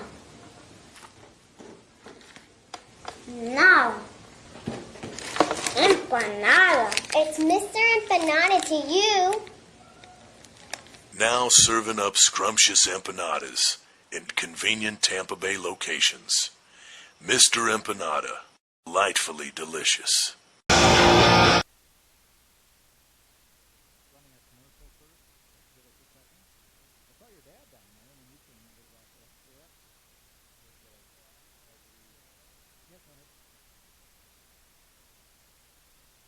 I'm Robin. And I'm Chris. We're the brothers behind Firehouse Subs. The last thing anyone needed was another sub shop. They needed a better one. We built Firehouse Subs on quality and quantity. And I'm the quality. Why am I quantity? Are you kidding? Try our hook and ladder subs. Smoked turkey breast, Virginia honey ham, and Monterey Jack cheese. Yeah, all served steaming hot on a toasted sub roll. Our way beats their way. If you don't agree, It's free. On him. Firehouse Subs, founded by firemen. And we head to the bottom of the 4th. Spartans will send up Cryle, Perry, and DeTringo. Joining me, Chris Williams. How's it going? Good. Player here for the Tampa Spartans for a number of years. I got to call your name a bunch of times. Yeah. Welcome back. It's good to be back. What brings you back? Well, I mean, I live in Tampa, and I work in Tampa, and I've been a Spartan, I like to say, my whole life. I've never grown up here. I come to the baseball games, Saladino tournaments, all the Tampa Spartan games, and coming here, being able to play and wear that uniform was such an honor to me. It was a big deal. So that's why I always come back. I mean, I just love it. And actually, Connor Cryle, guy hitting, is one of my best friends. So I get to, hopefully he doesn't strike out because I'm going to give him crap for it later. We'll see what happens here. He's behind 0-2 right now. Oh, jeez. I saw your dad here earlier. Your dad always would come up to me and say hi and talk about things. Man. He loves it. When I used to pitch, he'd never be able to sit down. He would always be so worried anxious, and I'm up there just kind of cool, calm, and collective, and he's just all over the place. It's nice to see him sit down. Yeah. Ball just outside.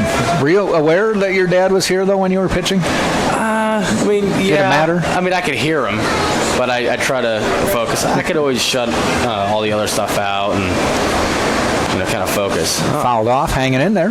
Really hit that one.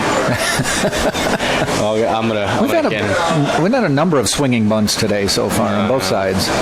Yeah.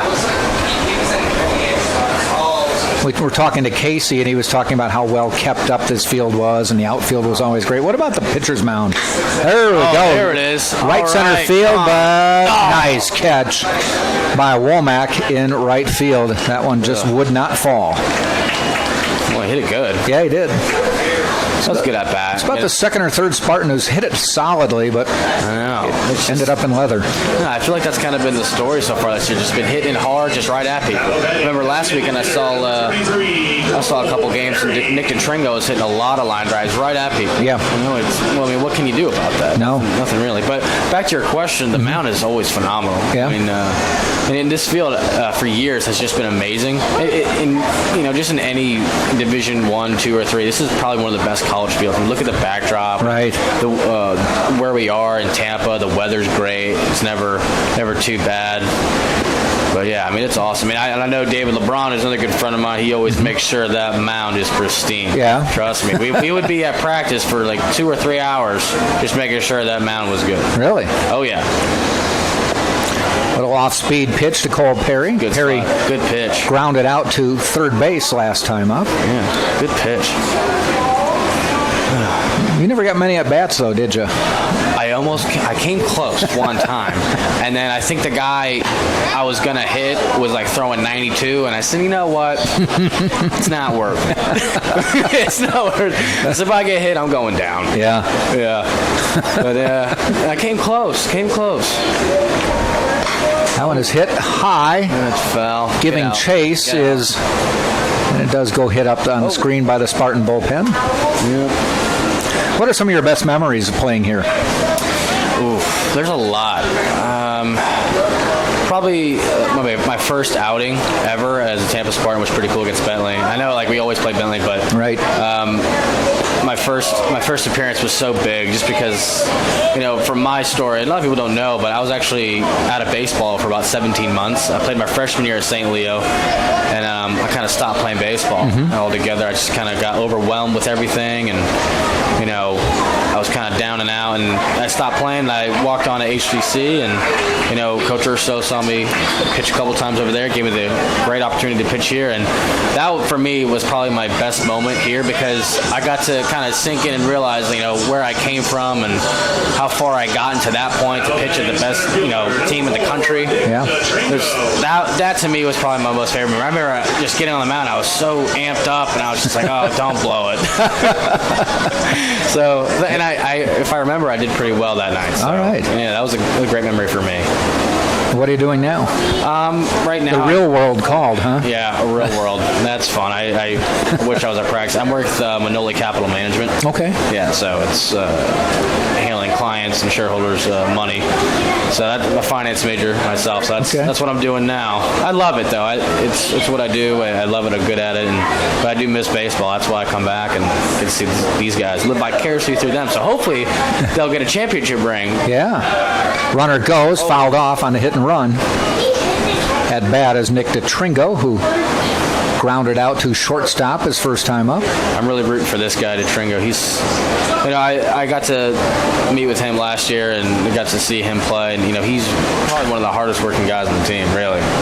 Guy just really, really gets after it. And, he's been hitting pretty well, so it's nice to watch. Kind of hard work pays off. Casey mentioned he's hitting it hard, but at people so far. A couple players, Connor, one of them, tell that same story right now. Yep. Connor Crow. Gotta hit it where they're not, buddy. Yeah. That's the object of the game. Isn't it? Simple game. Yeah. Easier said than done. Yeah. You should know that as a pitcher, that you're trying to make sure they don't hit it where they're not. Oh, yeah, trust me. I've had a few games where they hit it and they're not there. Oh, man. But you're a local kid, too. You're Tampa area, right? Born and raised. Okay. About 20 minutes north of here. Where is that? Was it Hillsborough or Pinellas? Hillsborough, Destin, Florida. Okay. Yeah. Now batting shortstop, number 9. Yeah, coming here as a kid, a little kid. We were like 06, 07 when they won those back-to-back championships. We got to watch some games, and it was so much fun. And that's when I knew. I was like, I'd like to play here. And my dad said, well, you can do it if you get after it. Yeah. Team is 2-2 right now, and we were talking to Jose Jimenez before the game about that very 06 team, and he said, I think, he was on that team, and he said, I think we were 2-6 at one point. Oh, boy, Ursul's not happy there. And he said, and we lost like at one point, somewhere during the season, about 5 straight. Oh, boy. And he said, so don't get down on anybody just because this team's 2-2. That's how the bar is set at Tampa, 2-2. People are like, what's wrong? Oh, my gosh, the sky's falling. But I think that's actually a good thing because, if you want to be great in baseball or in life, you should expect, to get to the highest level. You should expect that of yourself. And that's what Urso brings out in all of his players. He brought that to me, and I bring that same mentality to my workplace, relationships, anything. You want to be the best. You gotta expect that of yourself. A little off-speed pitch. Nice. To Brendan Golly. 1 ball, 2 strikes, 2 outs, runner on first. That's Cole Perry. Come on, get a base hit up the middle. Right up the middle. So far this year, the Spartans just aren't hitting in bunches. There's a pop-up. Yeah. Davis makes the catch to end the inning. So, no runs, no hits, no errors, a walk. They do leave 1. We've now played 4 complete, and it's still Tampa 3, Georgia College 1. Well, Chris, thanks for sitting in here. Thank you, Jack. We appreciate it. See ya. Say hi to your dad. I'll see if I can come down and say hi, too. I'll give it back to the maestro, Casey Scoggins. He's doing great. He's something else, man.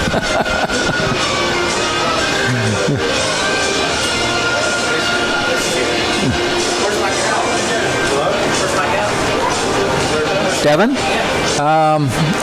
Taking a nap.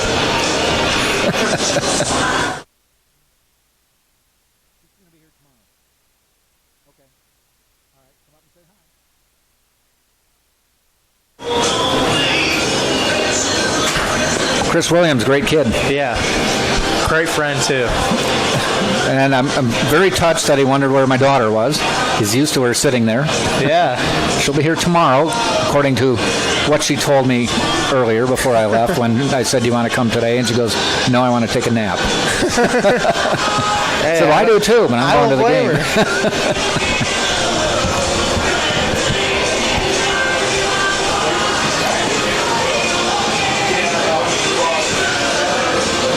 So Colton Widow's back on the mound for the Spartans as we head to the 5th. This has sort of been how this season has gone for the Spartans. This is probably First inning. putting runs up in the first and then a little lull. Yeah, first inning they can't just and then hope it holds. Yeah. Yesterday they took the lead. The middle innings are where you can make where you can make stuff happen, and then the end of the game is where you seal the deal. Yeah, start putting some distance. Yeah. Now batting first baseman, number 10, John Davis. He'll bring John Davis, the first baseman, to the plate. He grounded to short his first time up.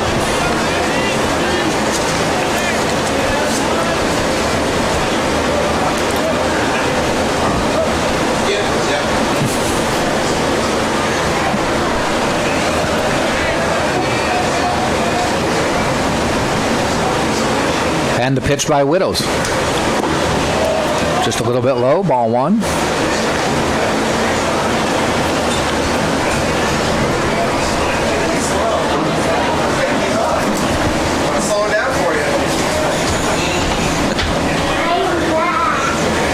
The pitch. Outside, but he swung at it and missed.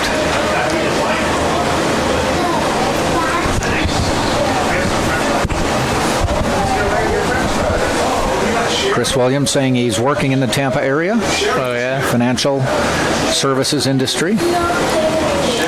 Ball bounces away. No damage. Nobody on.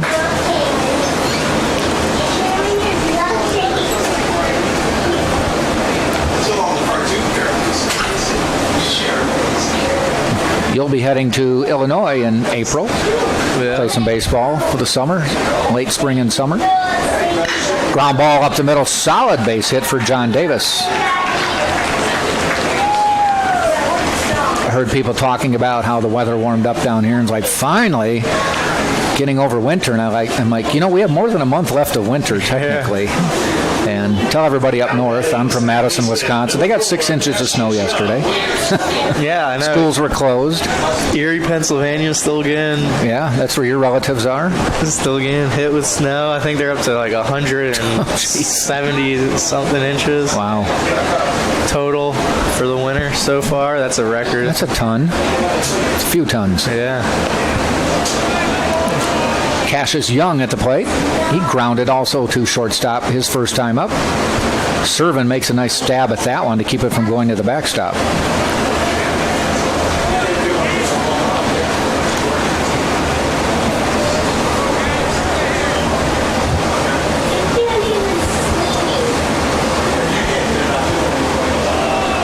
The ball in the dirt.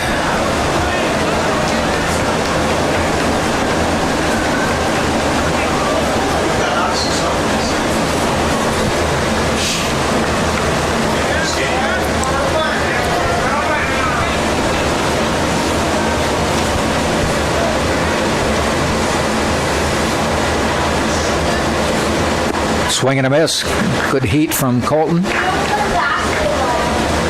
Chris, with the story, and I remembered it once he started telling it, that he went to St. Leo, and then he said he just stepped away from college and baseball for almost a year and a half. Yeah. He said he just wanted to get things in order, but missed it. Yep, that made him come back.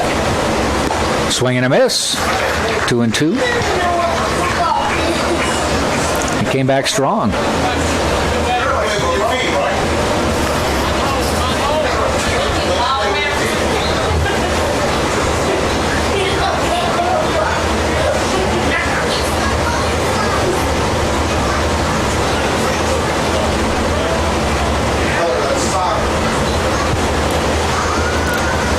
Straight away, not too deep for Young. The 2-2 pitch. Inside, will go full.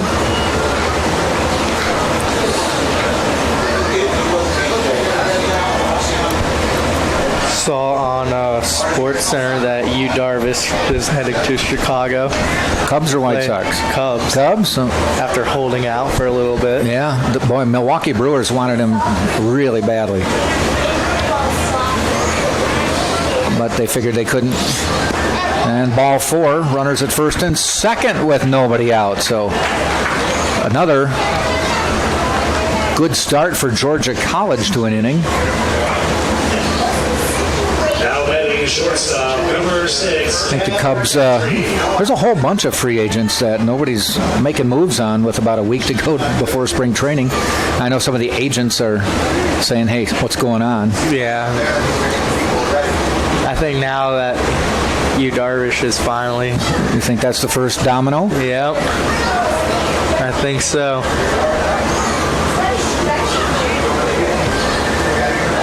Agents weren't complaining when money was being delivered in truckloads a couple years ago. No, what's going on?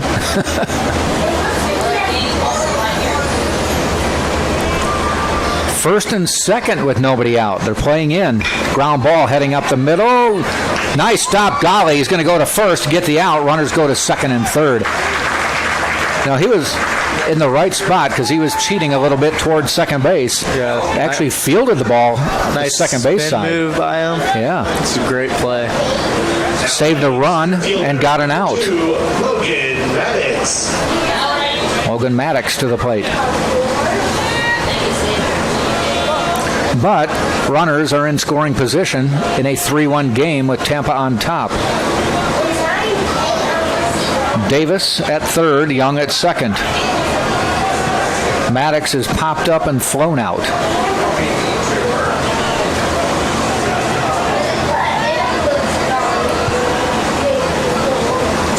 In the dirt, good stop by Servin. That saved the run right there. Yep.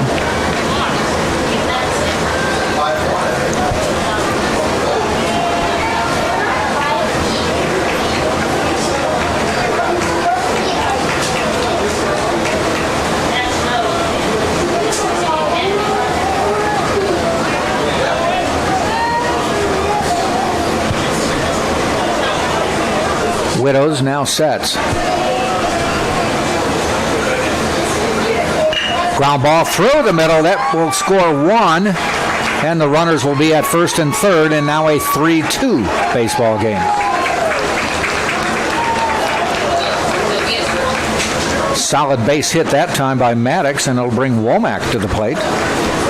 Got some action in the pen on both sides. Now batting right fielder, number 12, Wesley Womack.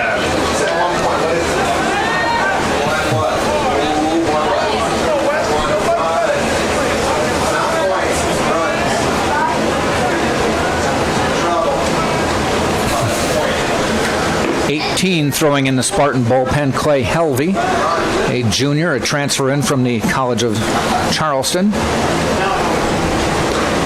And Sam Militello with a long, slow walk.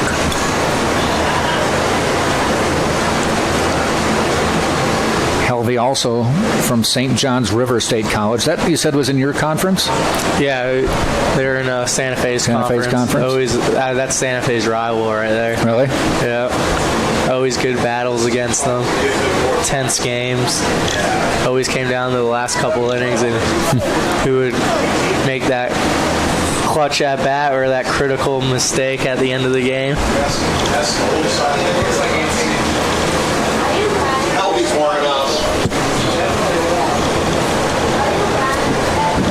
All right, the conference is over. Home plate umpire chased everybody away. Ben Sontag. Womack to the plate. He is singled and walked. Twice he's made it to third base. Now he has runners at the corners. Lefty against lefty. Ground ball could get him out of the inning right here. Yep. The Spartans did turn it earlier in the game on a big situation like this. Runners were at the corners with one out.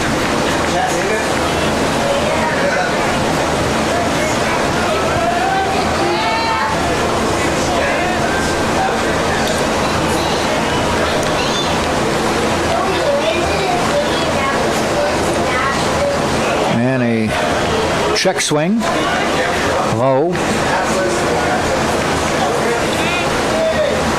1 ball, no strikes. Tampa 3 runs, 4 hits. Georgia College 2 runs, 5 hits.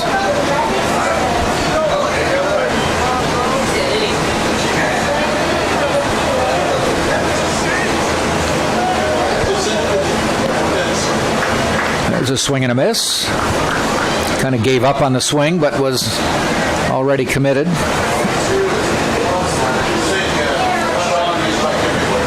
No, they said, 1-1, okay. umpire wins that over the scoreboard. I'm always amazed that umpires check that scoreboard all the time because they're always letting you know. Throw to first.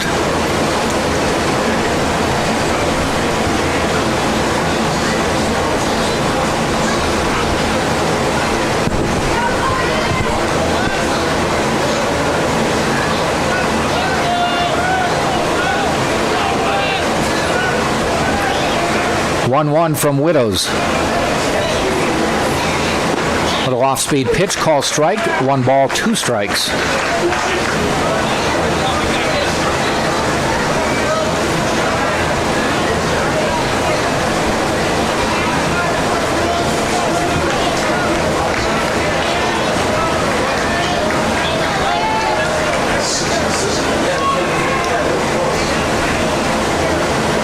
And the 1-2. In the dirt, serving blocks.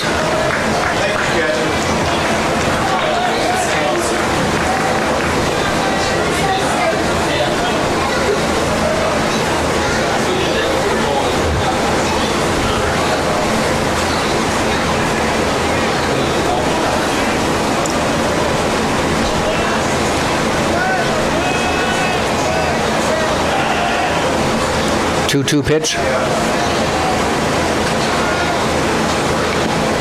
Tapped foul.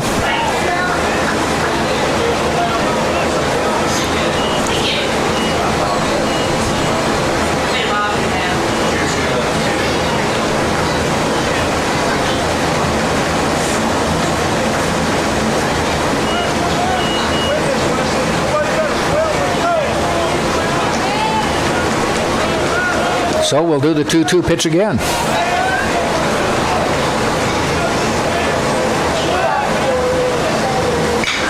Shot fielded nicely by Miller. He's coming to the plate. Servant blocks the plate and gets the out.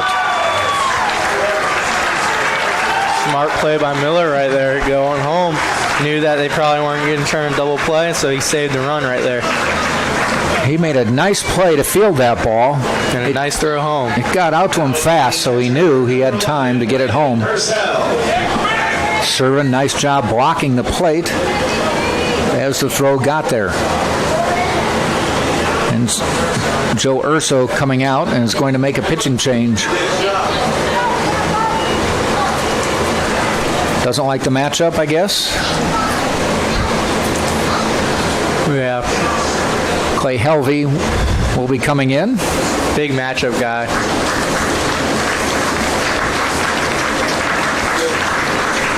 So Colton Widows done for the day, though he's responsible for runners at first and second.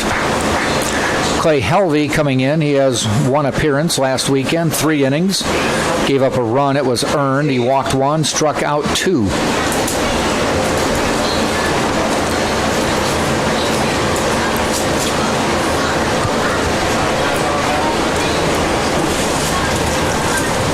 It's now a 3-2 baseball game. Now pitching for the Spartans, number 18, Clay Helvey.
So Clay Helvey coming in he is from Fort Mills, South Carolina, a 6'3 junior.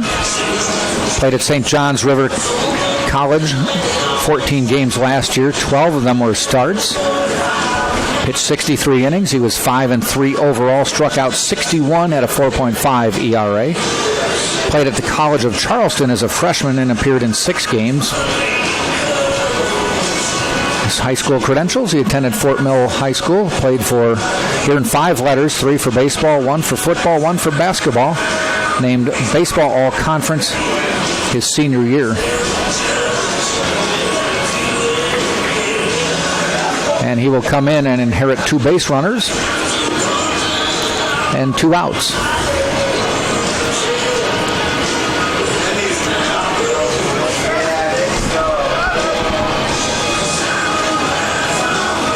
Top of the 5th, Tampa 3, Georgia College 2. Georgia College won yesterday's first game, 3-2.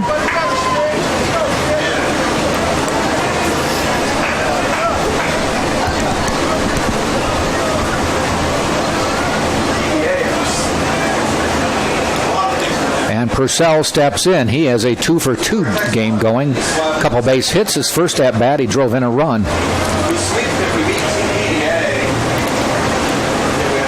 And the first pitch, fouled back. Gave him the heat. And Purcell was ready, but fouled it back.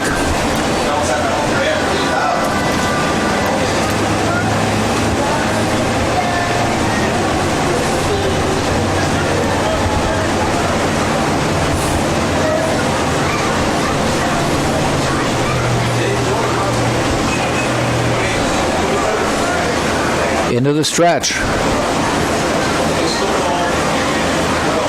Inside, nice stop by, or outside, I should say, nice stop by Servin. Maddox on second. Womack on first. Servin's been a wall behind the plate today. Yeah, he has been. A lot of action back there. He's playing goalie sometimes.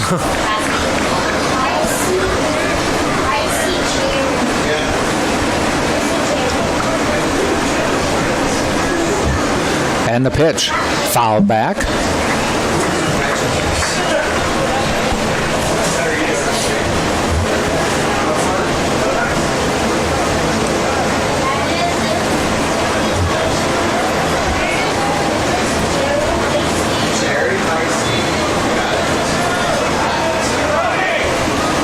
Helvey leans in, gets the sign.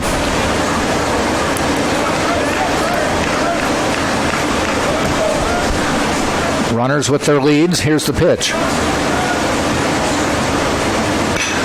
Popped up. Connor Cryle waits in right field. Makes the catch to end the inning. Spartans get out of it. Give up just a run. 1 run, 2 hits, no errors. 2 runners left on base. And we've played 4.5. We're halfway through this game with the score. Tampa 3, Georgia College 2. Left on base. Heading into the bottom of the 5th, Tampa leads with a score of 3-2. Embassy Suites are right downtown, just a few blocks from campus, so come stay in luxury at the Embassy Suites Hotel, downtown, 513 South Florida Avenue. And Walter's Press Box is Tampa's favorite place to watch the big game and have a party. The Press Box, not far from here at 222 South Dale Mabry. Spartans will send up to top of the order. That's Smith, Earhart, and Miller. And the lead has been trimmed to 1.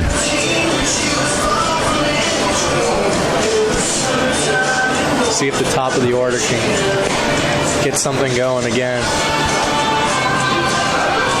Started the game strong. This is the first time since then that the top of the order has led off an inning.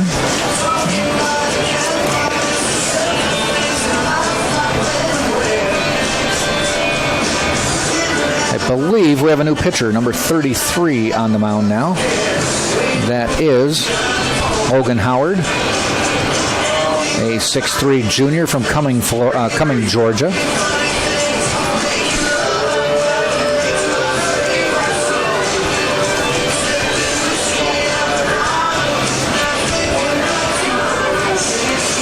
Logan Howard has appeared in 2 games so far, just 1 inning total. Gave up a run, a hit, a walk, and a strikeout.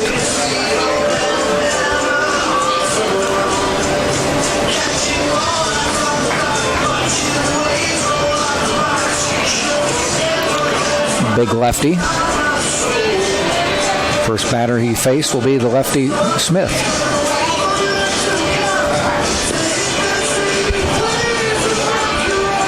Smith is a pretty good bunter. Maybe time to drop one down. See what he can do on the bases.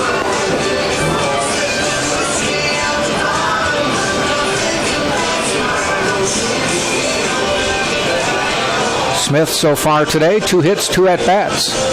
First inning, he singled on the first pitch of the game and scored. And then in the third, also singled. Number 5, Steven Smith.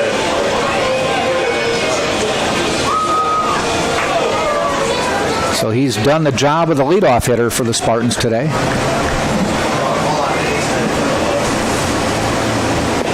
And the first pitch a strike. He's been the leadoff hitter ever since the second game. Richie Rivera was the leadoff hitter for the Spartans in the first game of the season, but on his second at-bat, he broke his thumb sliding into first base to avoid a tag. It's a ground ball. Fielded by Gentry. Bobbles it for a second to throw, and he beats it out. And that's his third hit of the game. I would give him the hit, yeah. Gentry had a pop out of his mitt, but I don't think it was enough to call it a miscue. Now batting second baseman, number 2, Drew Earhart. So a 3-for-3 day for Stephen Smith. Drew Earhart. See what Drew's job is. Baseball. Yeah. Does show bunt, gets the bunt down, but fouls it.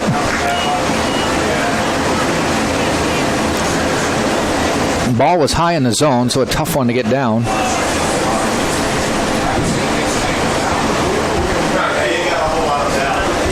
When you're bunting, you want to make sure you see it down first before you run. And a lot of people, including myself at times, get ahead of ourselves and try and start the momentum. Yeah, try and start running down the first baseline, and the bat drags or you poke at it. Wow, the third baseman is just about ready to. And Earhart swung. Third baseman just about ready to help him hold the bat.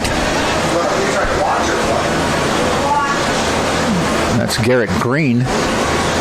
Then he kind of hustled back when he saw he didn't square around. 2 strikes now. So more than likely the bunt is off.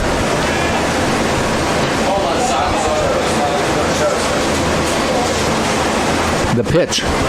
Does show bunt, gets it down. It's going to be fair. They may have a tough play. They do get him at first, though. Hustling down the line. Good play, though, by the catcher to make that play, Purcell. Good situational baseball right there. Yeah. Not afraid to put a bunt down with 2 strikes. Somehow you're a little more focused when they call the bunt with 2 strikes, huh? Yeah, because if you foul it off, you're out. Darren Miller to the plate as a base hit and an RBI, and hit a solid one to center field last time, lined it, but right at the center fielder. So he's hit the ball hard twice.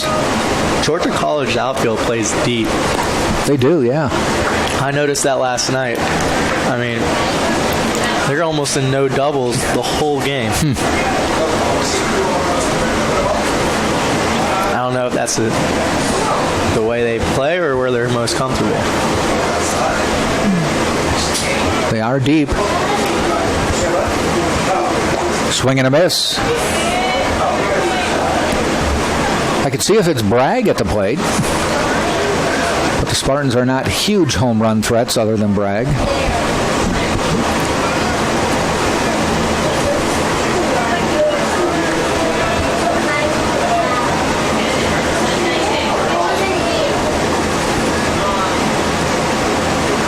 In the dirt.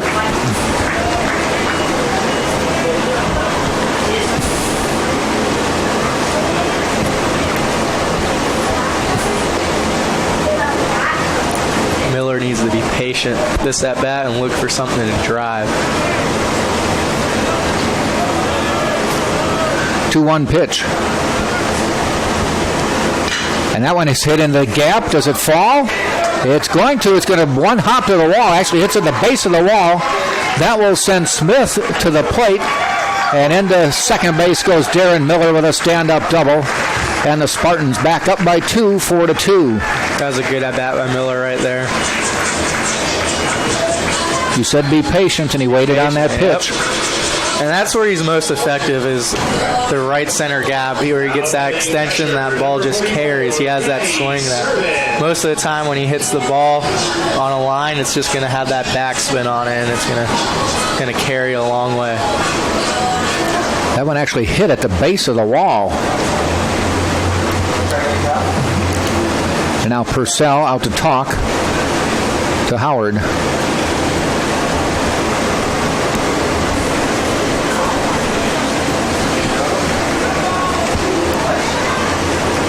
Top of the order comes through again for the Spartans. You are correct.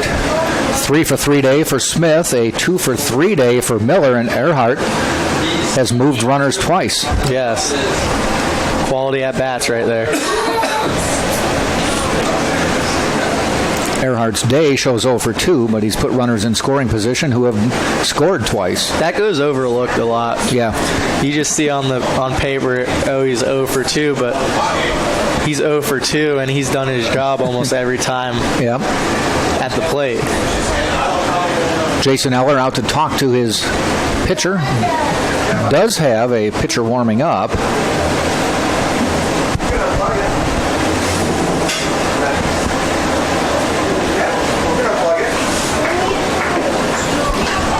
Number 14. 14. I had to use binoculars to see it. 14 is Colin Locerto, a junior from Kennesaw, Georgia. But Howard has to face Danny Servin. Miller on second with 1 out, 1 in. That one's down the line, but foul. Nice stop by the bullpen catcher on a 1 hop.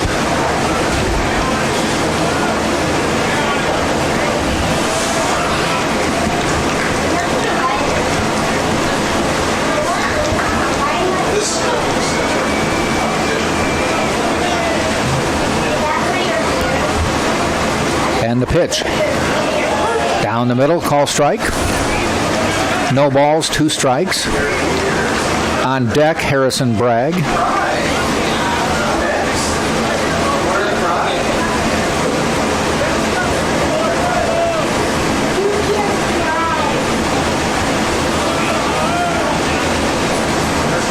And the pitch. Ball high. 1 ball, 2 strikes.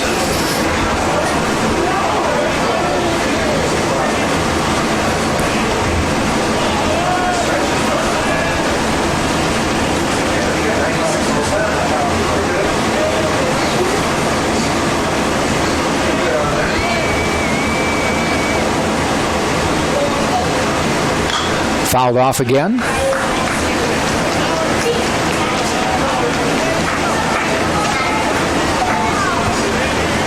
One ball, 2 strikes still.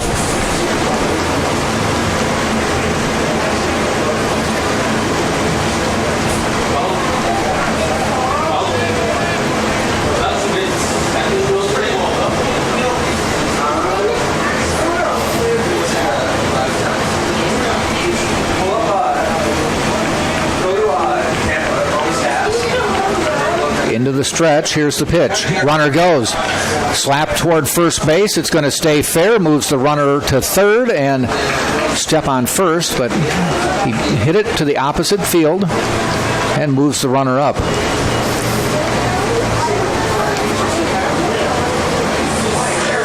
You can see the shadow now. We had mentioned a couple innings back that light standard was casting a shadow halfway between pitcher's mound and third base, and that shadow is now extended out into left field.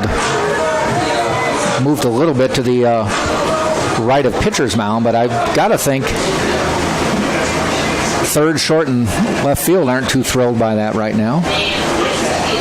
No, the sun. Look at where the left fielder is playing brag, about 2 steps off the warning track. Bragg with a home run and a pop up to second.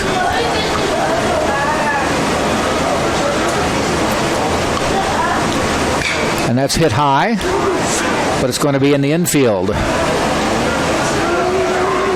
And falling back and making the catch for the third out of the inning is Green. And he had some sun field to work with there. And yeah, high pop fly, stayed with it. And made the catch to end the inning. Spartans do pick up a run. 2 hits, no errors, left a base runner. And we go to the top of the 6th with Tampa on top of Georgia College, 4-2.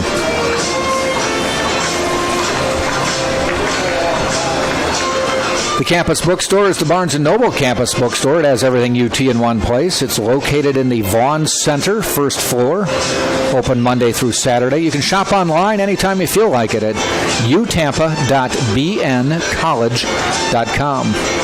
And the official chariot of the Spartans is Mart's First Class Coach. If you need to charter a bus, just go online to Mart's, M-A-R-T-Z, firstclass.com. Crown Plaza.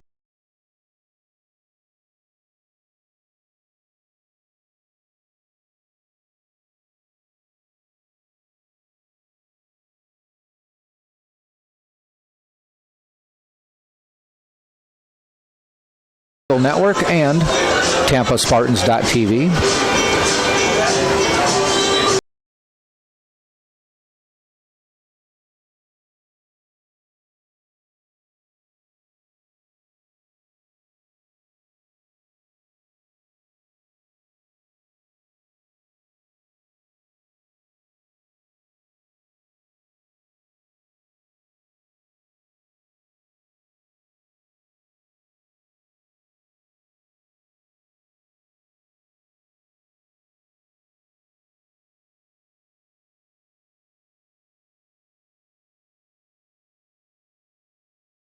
Off will be Nate Small, followed by Garrett Green. And then Slaughter will be getting his second at-bat of the game. Number 7, Nate Small. Small hit into a double play and then lined to Smith in left field his last time up.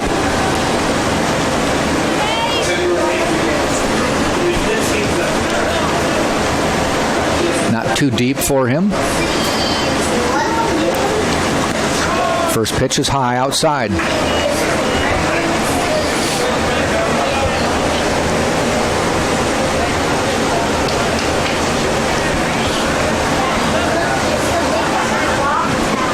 Ball outside, ball 2.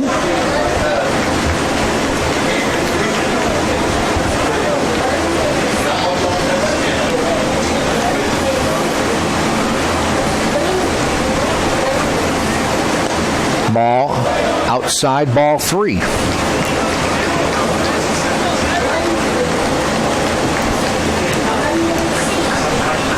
Three balls, no strikes to the leadoff hitter here in the 6th. Walked him in 4. This is the 3rd time this game Spartans have led off an inning walking the batter. And the 2 other times before that, the leadoff guy scored. I believe he scored. The first time he did, I believe they did in the second time as well.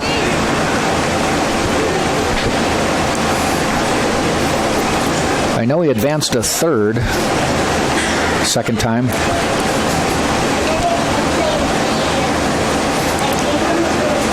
Garrett Green at the plate, 0 for 2 day, but hit the ball solidly twice. And there's a ball again. 5 straight balls now. Serving to go out and talk.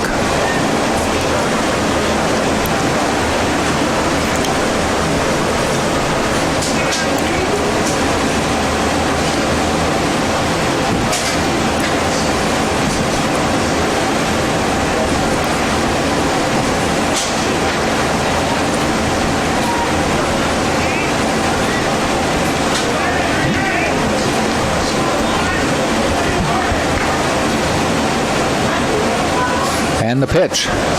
Ground ball heading out toward Miller. He's going to let it go foul. Will it go foul? No, it will not. Wow. Hit the base. Unlucky bounce right there.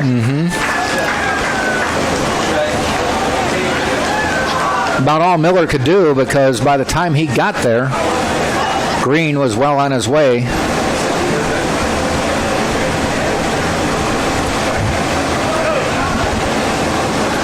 So runners at first and second. Caleb Slaughter. And it brings up Caleb Slaughter, who was a pinch hitter back in the third. But a little noise here from Georgia College in the sixth. They've out-hit the Spartans 6-5. Spartans lead on the scoreboard 4-2.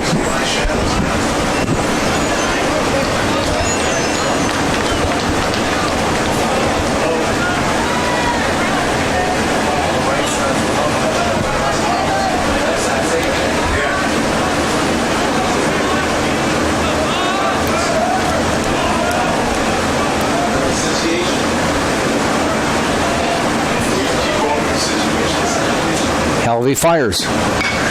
Foul back.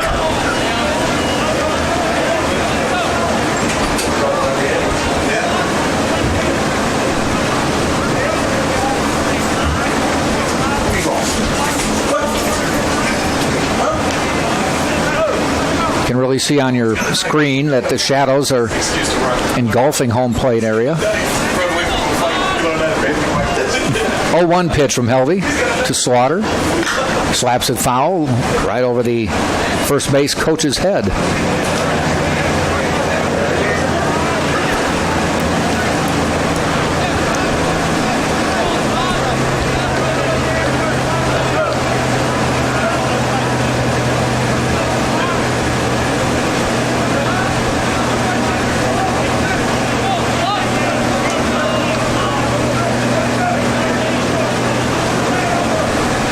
Oh-2 pitch. Outside 1-2. Slaughter struck out his first time up. On deck, John Davis, the number 8 hitter.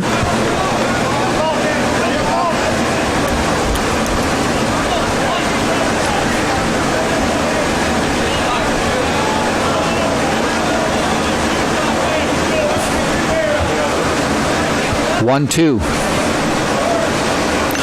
Fouled back.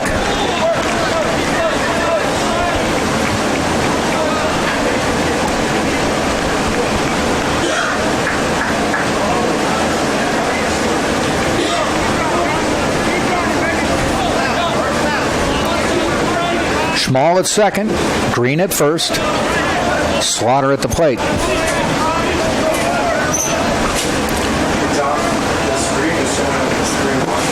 Inside 2-2. Close.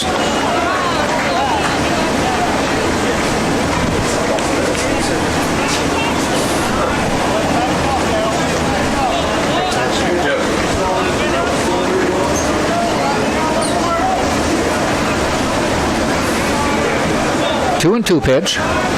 Helvey in the stretch. Slaughter waits.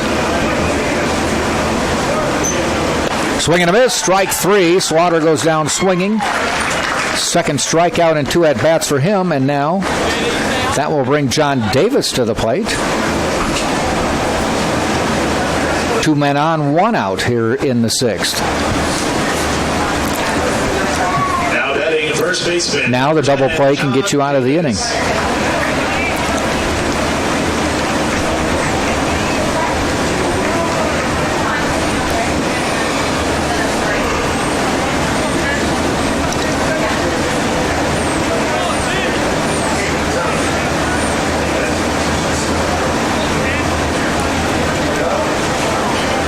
Miller had gone over, guarded the line a little more, but comes back. First pitch to Davis is a ball high.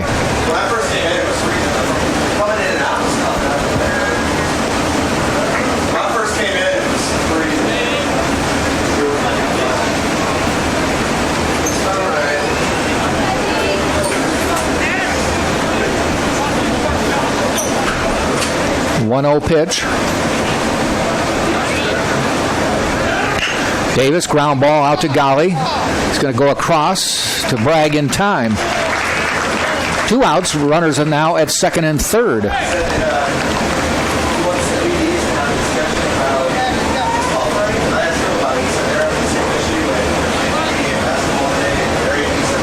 batting second baseman, number 4, Cassius Young.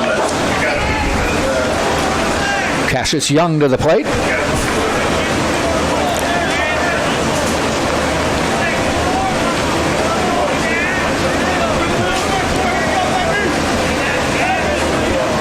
Base hit could tie this game.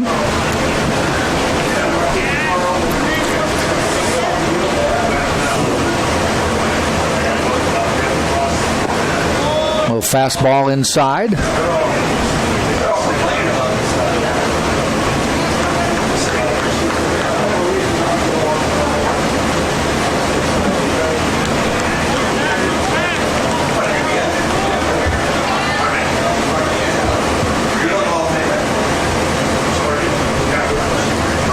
And the 1-0. Foul back.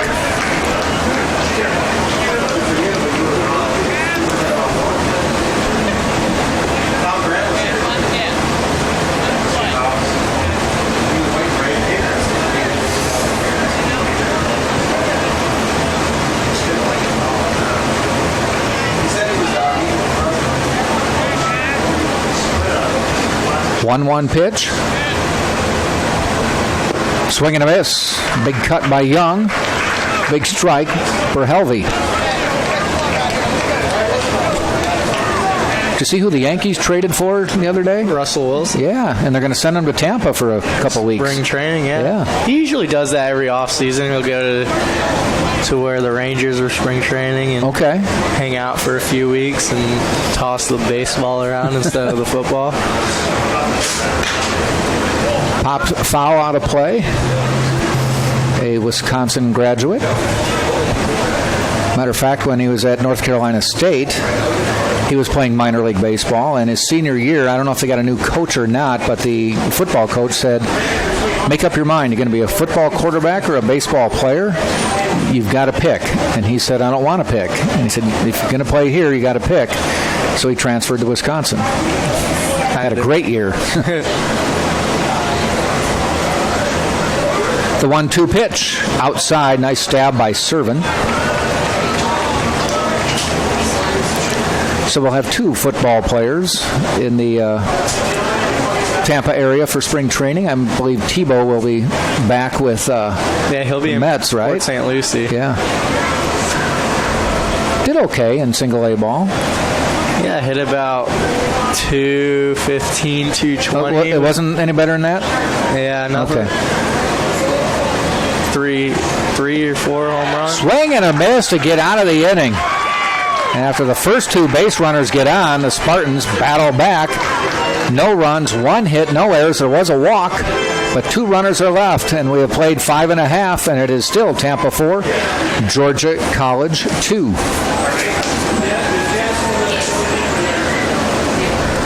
If you're thirsty, grab a Pepsi. It is the official Spartan soft drink. And while you're at it, why don't you call Pizza Hut in the Tampa area at 251-3399 to get your pizza delivered to UT today. The Courtyard by Marriott, I should say. Simply refreshing, located at 3805 West Cypress, an official host hotel of University of Tampa Athletics. And Jersey Mike's. We offer the sub above with the nearest location at 2121 West Kennedy in Tampa. Jersey Mike's is a sub above. For some reason I thought Tebow hit better. I guess most it's probably because you heard about it when he did something big like homered. I would be surprised if he moves up any higher than single A ball. We shall see. Yeah. If he produces, he deserves it. He's producing ticket sales right now. Yeah.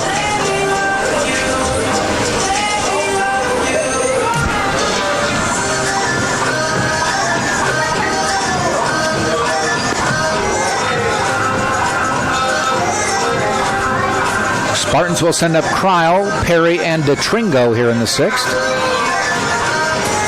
See if the bottom half of the order can come through. They haven't really done much today. No, bottom 4 hitters so far hitless today. They've hit the ball, but haven't gotten on base. 0 for 6 altogether. Yeah.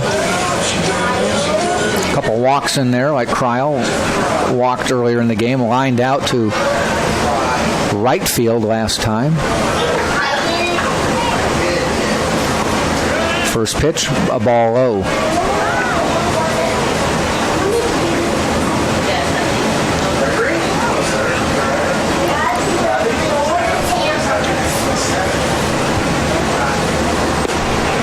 There's a call strike.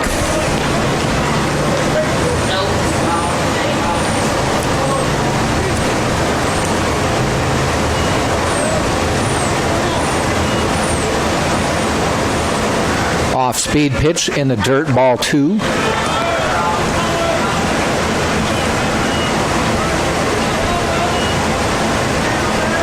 I believe it's 2-1. Scoreboard showing 3-0. Swing and a miss.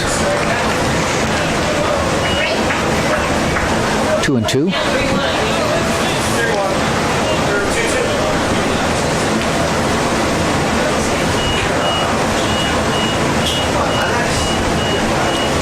And the 2-2 pitch from Howard. Ground ball out towards second. It's going to get through for the base hit. So Connor Kryle starts things off here in the 6th.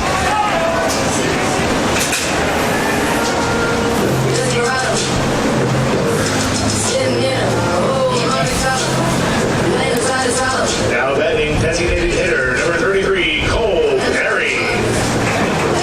The DH Cole Perry to the plate. He's grounded out to third and walked.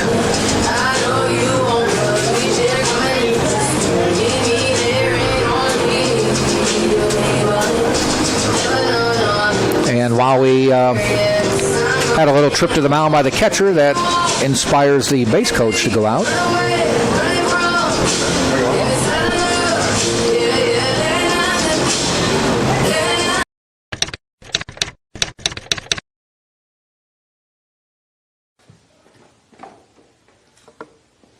Nada.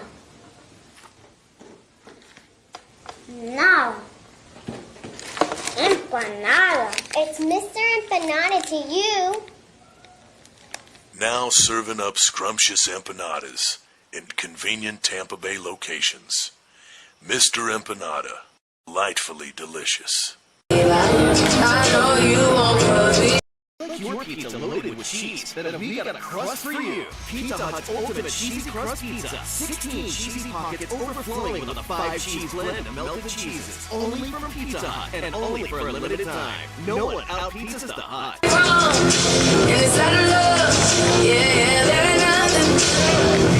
The sum above difference is giant. Giant hearts. Giant differences and giant wins on Jersey Mike's annual day of giving.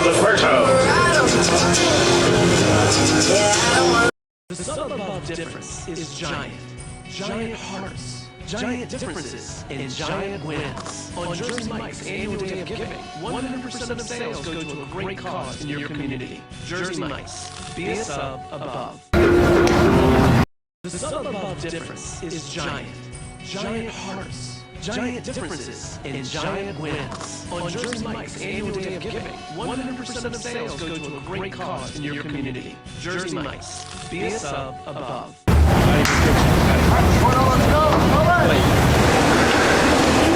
Well, as all that transpired, it's a pitching change for Georgia College. Bringing in number 14, Colin Locurto, a 6-foot junior from Kennesaw, Georgia. He has 1 inning pitched so far. Didn't give up any hits, any runs, no walks, no strikeouts. And Spartans say, well, we'll match that and bring in a pinch hitter.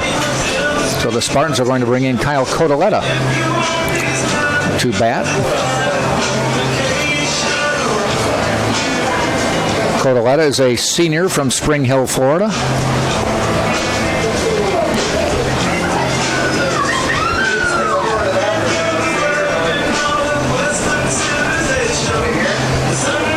will stay in as the DH, batting for Cole Perry. Okurto looking like another sidearm pitcher.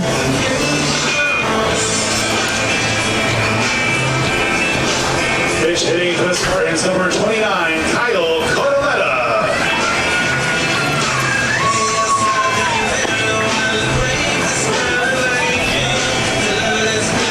Did you ever bat against many of those pitchers like that, sidearms? Sidearm. Did you like plenty of them? Like them? Not like them? Right from the right side, I didn't mind them. Just the way my swing was, I was able just to hit it right back at him or slap it the other way. I faced a couple left-handed sidearm guys, one in pro ball in Burlington, and I mean that was different, but I handled them pretty well. I mean, you just got to know not to try and go get it. Let it come to you. First pitch to Cotoletta. No, they go to first. I also a lefty and hated batting against lefty sidearms because I thought they were going to hit me, and I could just never get over that. And that sidearms just usually to change the angle up. They get a lot more movement on their balls than over the top, and that's what makes them effective. Gets a bunt down, but foul.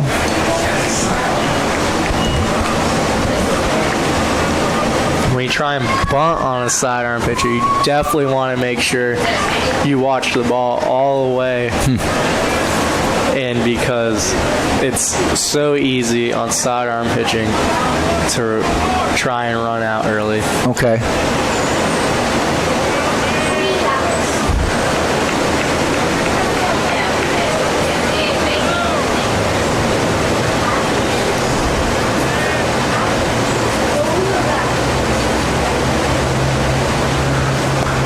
Shows bunt, takes it away, outside. Cryle back at first. 1 ball, 1 strike.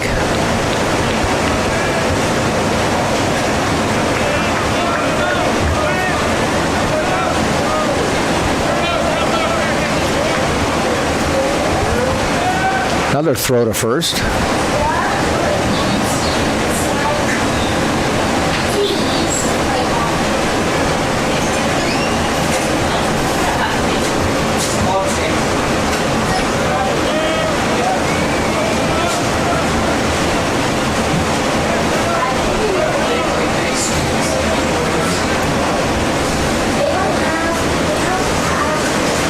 Coming in, way in again, and the bunt is fouled back.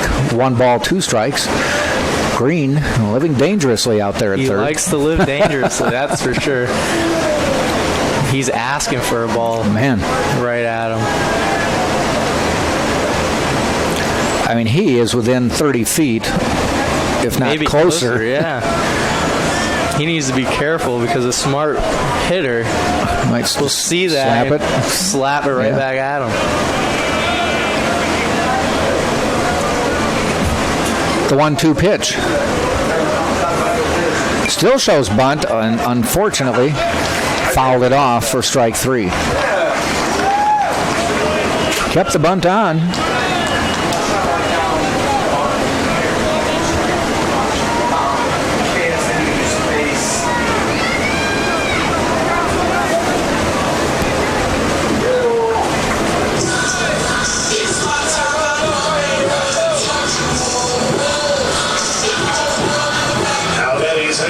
Brings Nick DeTringo to the plate. He's grounded out, struck out. 1 out, bottom of the 6th.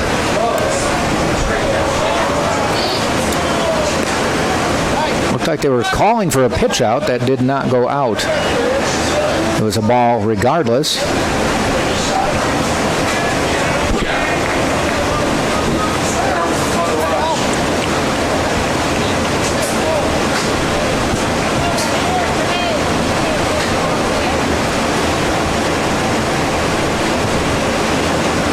Ground ball, base hit. DeTringo with a solid single between short and third. Runners at first and second. And Brandon Golly to the plate.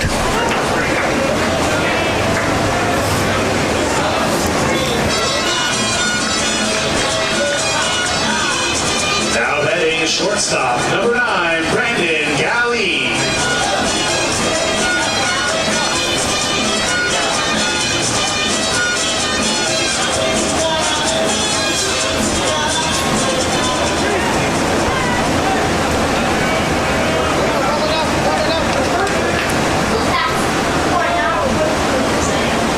First and second, one out. Golly waits. Little off-speed pitch, call strike.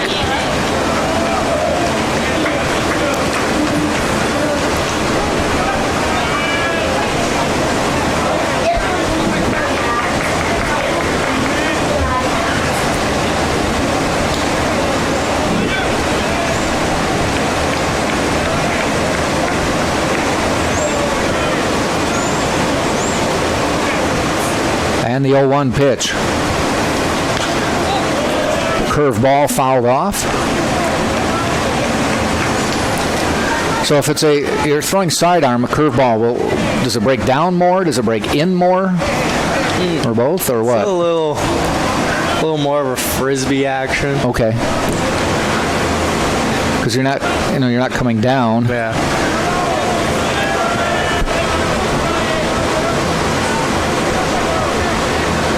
So he's ahead 0-2. Golly waits, swings and misses, strike 3.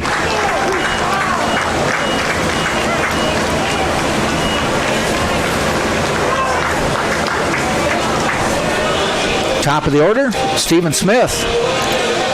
Got a perfect day going. 3 singles. Scored twice. Now has a chance to put an RBI on that list.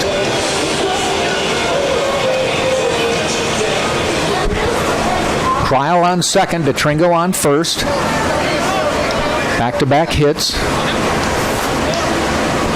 Take that back. It weren't back-to-back, but first and third hitter of the inning.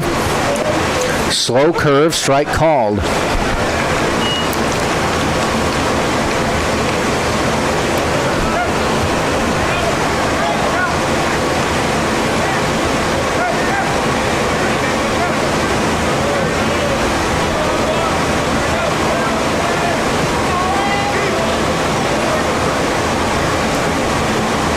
Smith shakes the bat, gets ready. Fouled off.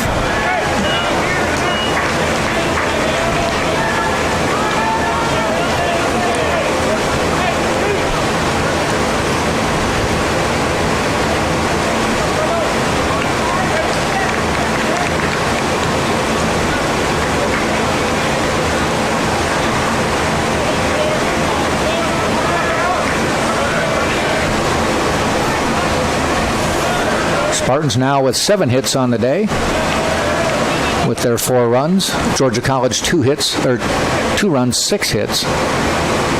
And the pitch. Swing and a miss, went high for it, strikes out, inning is over. So Tampa fails to score after getting 2 runners on base. No runs, 2 hits, no errors. They did leave 2. And we've played 6 complete now, and it is Tampa 4, Georgia College 2, right here on TampaSpartans.tv. Clean Eats is a new cafe located at 3838 North Neptune Avenue and open until 7. It's not a diet, it's a lifestyle. Featuring healthy sandwiches, wraps, bowls, and smoothies. Head over to Clean Eats and Rebuilt Meals, whether you're a competitive athlete or you just want to tone up or maybe just love flavorful, healthy food. Our meals are built to feed your body with the proper nutrients that will fuel your active lifestyle. Enjoy fitness-inspired meals with Rebuilt Meals. Visit rebuiltmeals.com. And DP Dough delivers cheesy happiness on and around college campuses, including UT, for calzones, wings, and breadsticks. Order online at dpdough.com, open late.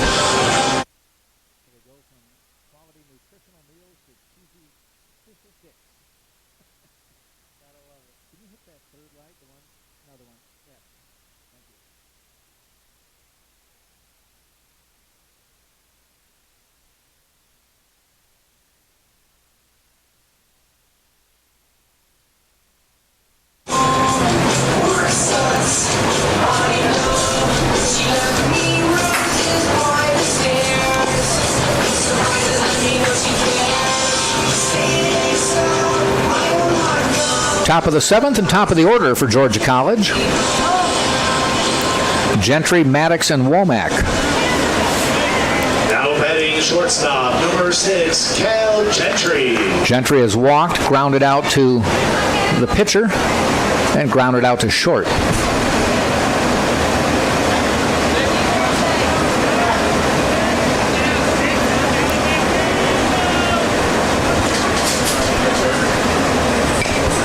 First pitch fouled off.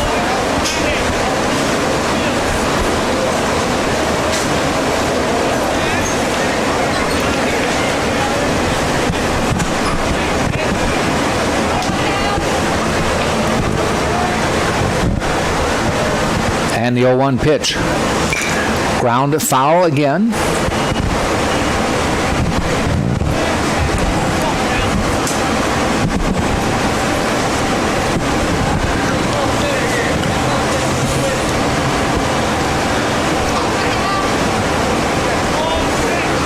Spartans with one more game tomorrow against Georgia College, then hit the road for a little bit. Next week, 3 games up in Pensacola against 3 different teams.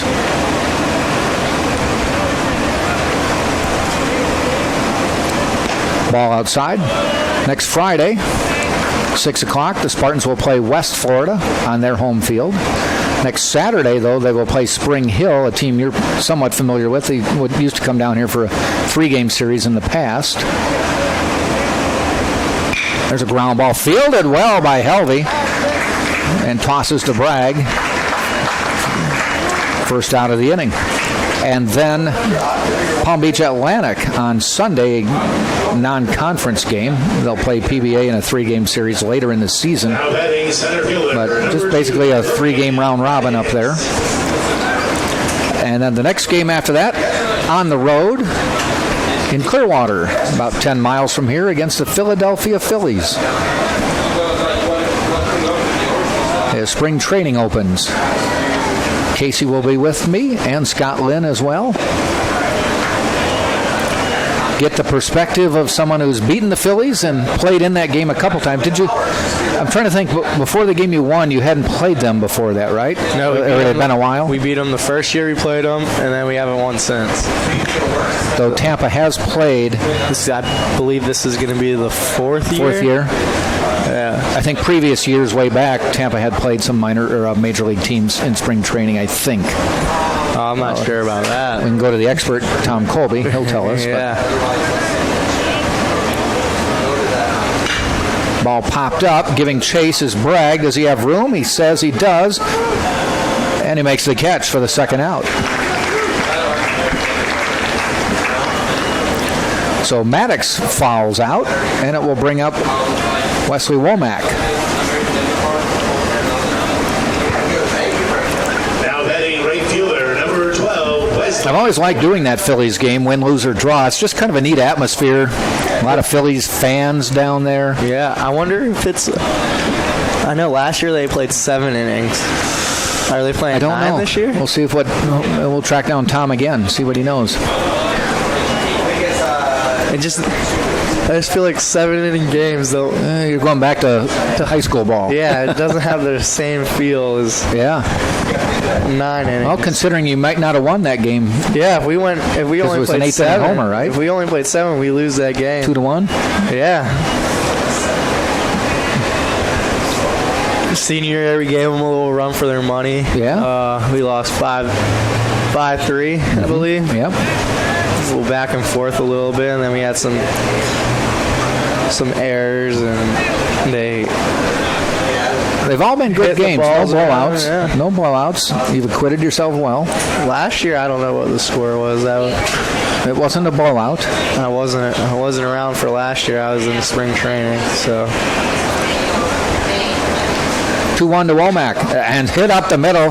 Bounces one hop to DeTringo for the base hit. So a 2-out base hit, puts a runner at first, and sends Brandon Purcell to the plate, the catcher.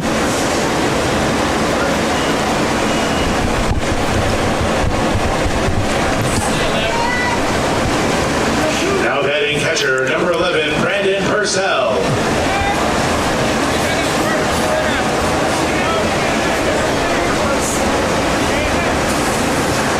Top of the 7th, Purcell, 2 hits. His hit back in the first brought in the first run of the game. And he singled in the 4th and singled in the 6th. Or I should say flew out in the 6th. Pops it up sky high. Drew Earhart backs onto the grass. Second baseman makes the catch to end the inning. So, no runs, 1 hit, no errors. They did leave a runner. We've now played 6.5 innings. It's 7th inning stretch time with Tampa leading Georgia College 4-2. Tropical Smoothie Cafe. They boast a menu with flavorful smoothies, a healthy appeal, all made to order from the freshest ingredients. Toasted wraps, sandwiches, flatbreads, and bowls are made fresh with quality meats and cheeses. Fresh produce, flavorful sauces. They're located downtown at 200 North Tampa, just around the corner and over the river from UT. You can see the downtown skyline. It's over there. Mr. Empanada, the beauty of the empanada is in its simplicity. Take any of your favorite foods and imagine them inside a pocket of homemade dough that is cooked perfectly until it is golden brown and piping hot. Our empanadas are a culinary treat. 10 locations around the city of Tampa. Enjoy Old Tampa flavor at Mr. Empanadas. And Walkabout Australian Cafe and Bakery is South Tampa's newest delight. It's located at 627 South Howard, just a few blocks from here. Walkabout features authentic meat pies, pastries, and down-under delights. Open Tuesday through Sunday at 10 a.m. Try us, mates, at Walkabout Cafe and Bakery. Spartans will send up Drew Earhart, Darren Miller, Danny Servin in the bottom of the 7th to face Locurto on the hill for his 2nd inning of relief.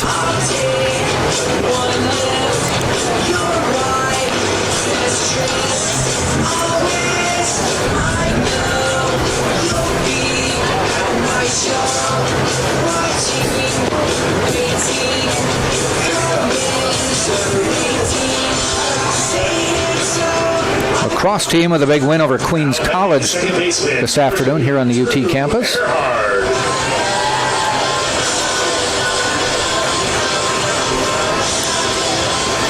Earhart, the freshman, to the plate. Grounded out to first, grounded out to short, and grounded out to first with a sacrifice. He seems to come up with Stephen Smith on base, and he's trying to move him to second and has succeeded twice. There's a sharply hit ground ball fielded by Green at third, and the toss across gets Earhart by a couple steps. 1 up, 1 down. Brings Darren Miller to the plate.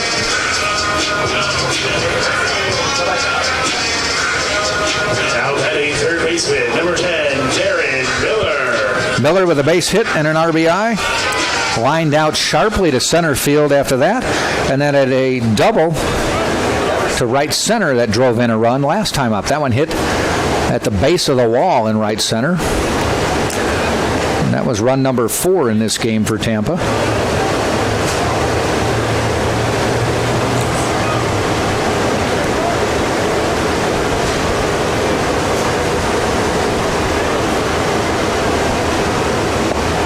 Curveball, call strike, 1-1.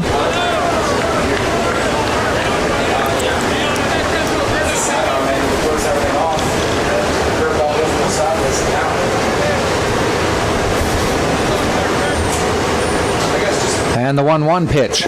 Swing and a miss, strike 2.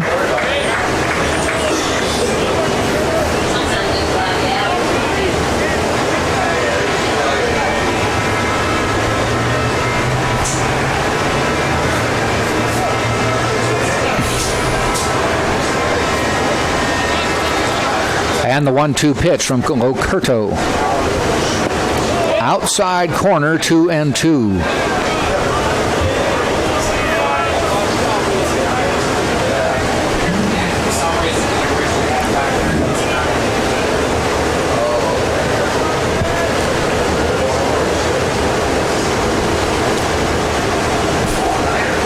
Swing and a miss, strike 3.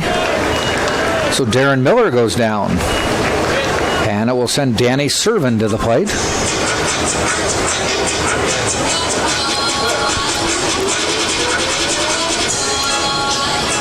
Now batting catcher, number 44, Danny Servin.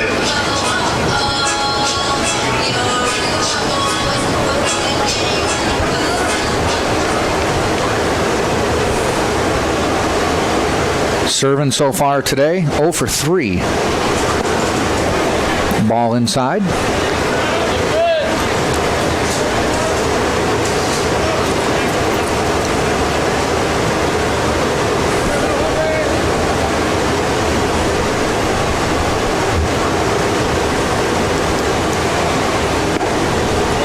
Curveball catches the outside corner.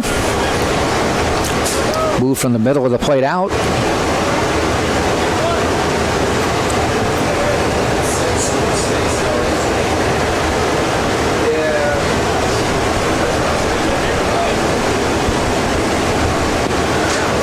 Catches the corner, strike 2. Just turned the lights on out here. Sunset these days about 6:15, so we're about 45 minutes away from sunset, but the sun not casting quite a shadow anymore.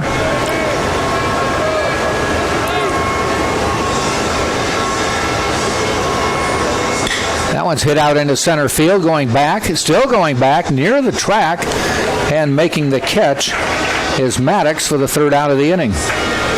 No runs, no hits, no errors, nobody left on. We have played 7 full here in Tampa, and it's the Tampa Spartans 4, Georgia College 2. You're watching right here on TampaSpartans.tv.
Top of the 8th we go. It'll be Schmall, Green, and Slaughter to face Clay Helvey. Tampa 4, Georgia College 2. Talked to Shane Bickle before the game. He did not get in yesterday's game. The plan was to go with LeBron, Moclair, and Bickle if possible, but he said with a tie game, they just didn't want to put him in and have it potentially go more and more and more, so they stuck with Moclair.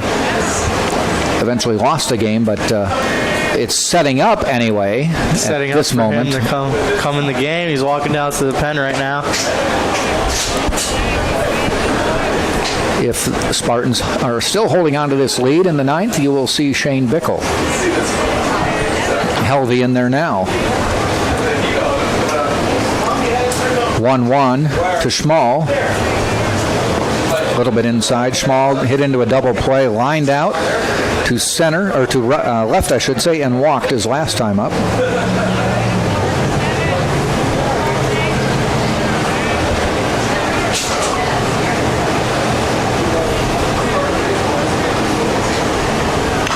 Fouled off. So if you're Shane Bickle and your role is the closer, what are you doing for 7 innings? Watching? You're watching, trying to entertain yourself, making sure that you stay somewhat loose so when you go down and start throwing, you're not too terribly tired and tight. And then when it's your turn, I mean, you're throwing 2-3 innings a weekend, you better be ready to go as a closer. That's your job. Yep. I mean, I see them down there with bands and things like that. Do you do that well ahead of the time? So when you walk down there now, you're not doing that? Yes and no. I mean, it all depends on when they want you to go down there and throw. I mean, you're a closer, you know that in the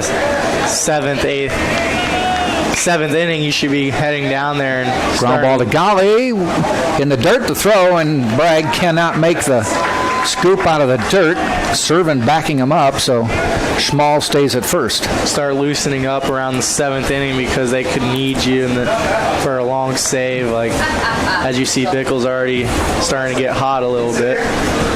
But yeah, I mean, every pitcher is different. They know their bodies more than we do, and they know what it takes to get loose, and especially to get loose fast, because there's times that you need to get down there and get going. Like you saw in the first inning, Coach Ursa potentially had Aker on a short leash if he kept walking everyone, and Widows was already probably loose in the first. Okay. Base hit on the play. That was deep into the hole by Golly. And even though Bragg didn't come up with the throw, Schmall beat it out.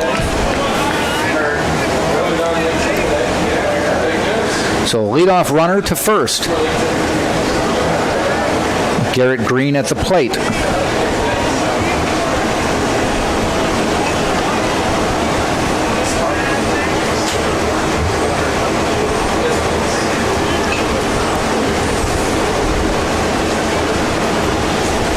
Helvey fires. Ground ball foul into the Tampa dugout.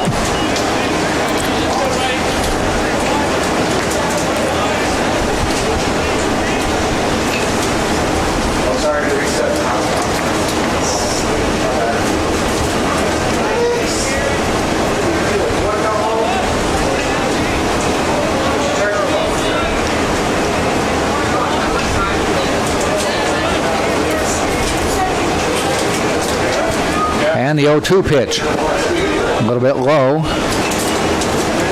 1-2.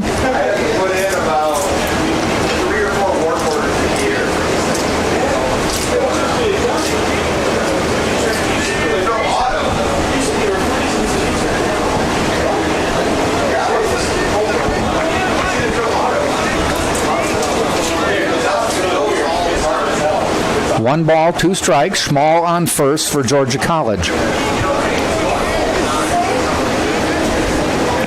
Goes swinging at it, way outside, strikes out, 1 down.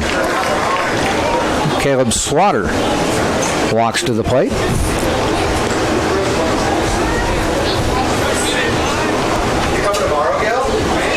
Now batting designated hitter number 5, Caleb Slaughter.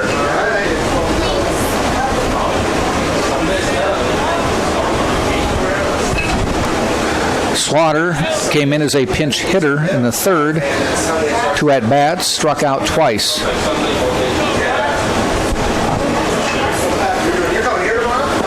First pitch a little low.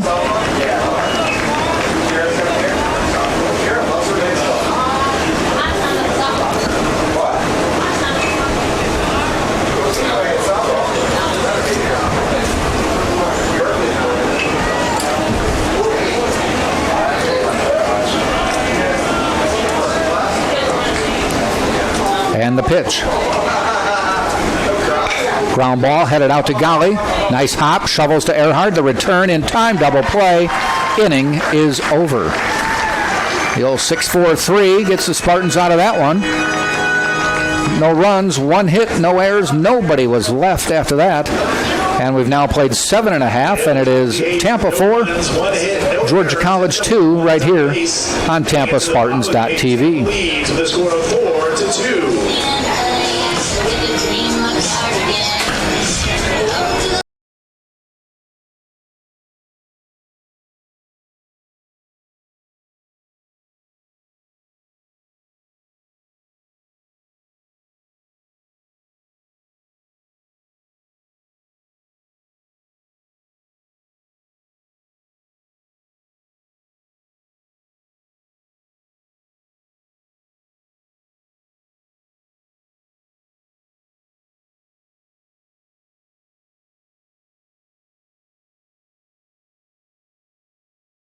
giant hearts, giant differences, and giant wins. On Jersey Mike's annual day of giving, 100% of sales go to a great cause in your community. Jersey Mike's. Be a sub above.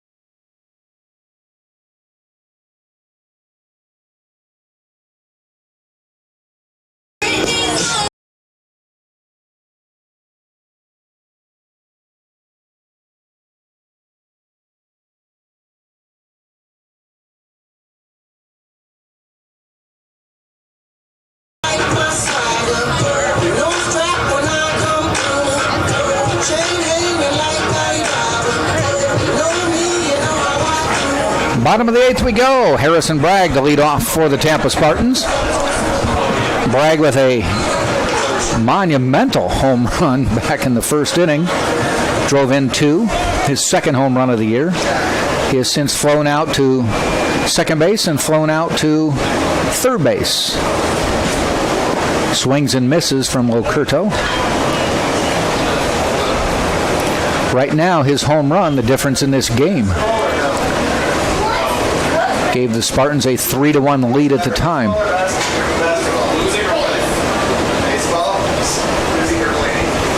There's a shot, base hit in the gap. Rounds first, and he's going to go. The throw is in, and they may have him. No, they call him safe. Nice hustle double by Bragg. Not known for his speed, but he got there.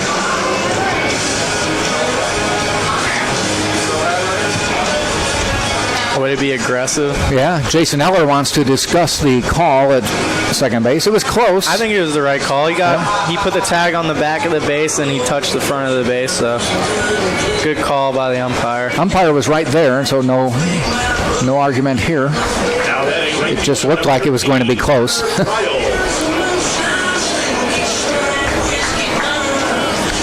See if they can tack on some insurance runs. Connor Kreil to the plate has walked, lined out, and base hit his last time up.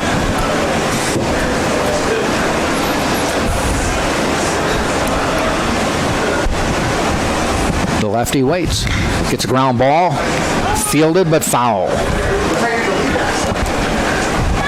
Davis at first base fielded that one in foul territory. Even though that was a chopper, you're looking for something to the right side as a hitter. Mm-hmm. So, I mean, he has the right idea right now at the plate. Crowell does. He wants something middle in, something he can pull and get the runner over to third.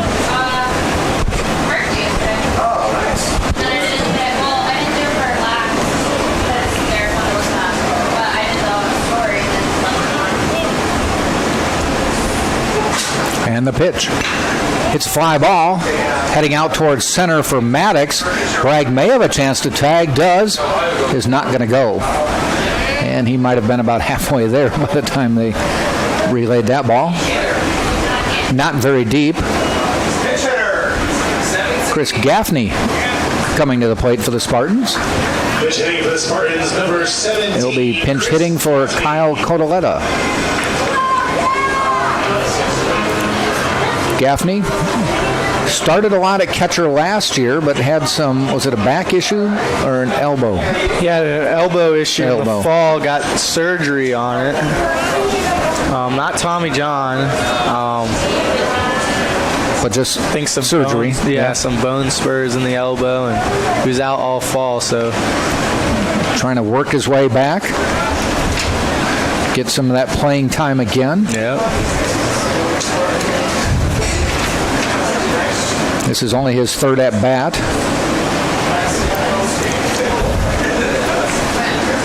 You know he's chomping at the bit to get more PT.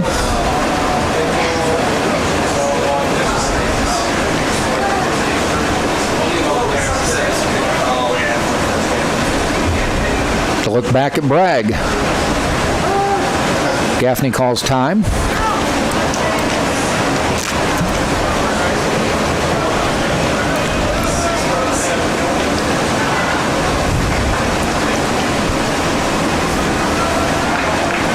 So Lacurto leans in again. Gaffney waits. They go to throw to try to get Bragg, but he's back in time.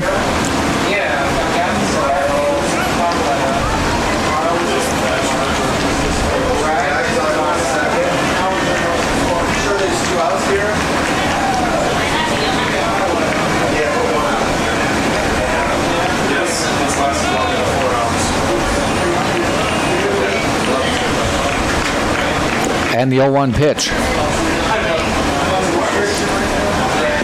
A little bit inside. I don't know if you saw the news yesterday, but they're ramping up discussions of the Rays moving to an Ybor City location. Finalized, yeah. So they're going to start sometime in the near future, breaking ground on land over there, and I think that's going to be good for the Rays. I think they have to acquire most of the land, or maybe it's already been acquired, but there are things there already. Yeah.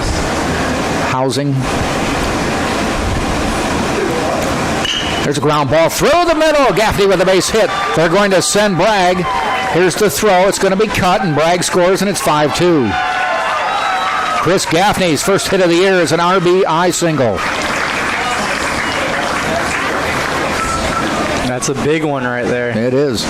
Gives them a three-run lead. And we'll at least going into the top of the ninth. And we're expecting Shane Bickle to come in to close this game. Now batting center fielder, number 4.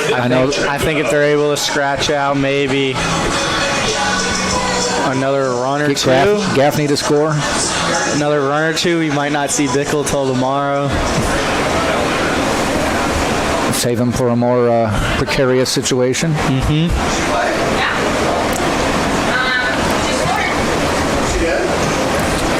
I know St. Pete doesn't want to lose the Rays, but well, I mean, you got to put them in a place where the majority of the people have easy access. No one really likes going to St. Pete.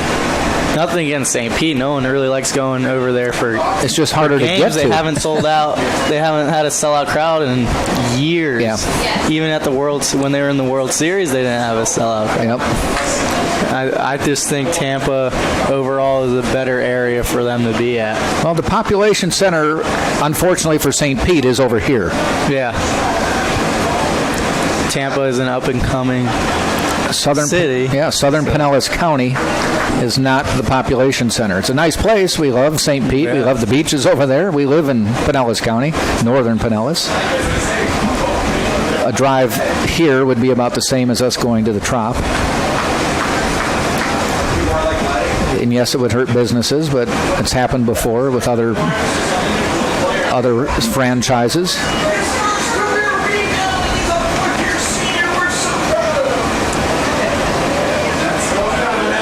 There's so many things happening in Tampa also that I just think it's the right fit, especially for Ybor. The Rays. Yeah. Even in downtown and Channelside, you got. Yep, and it's not far from Channelside. Matter of fact, I believe the streets they're talking about, Adamo and Channelside, are one of the cross streets.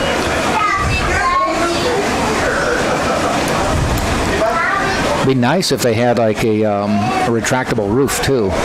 Like the Marlins have. You know, I think they might get that, honestly. I mean, just being in Florida, you need it. Mm-hmm. Otherwise, you're going to have rainouts all summer. Right.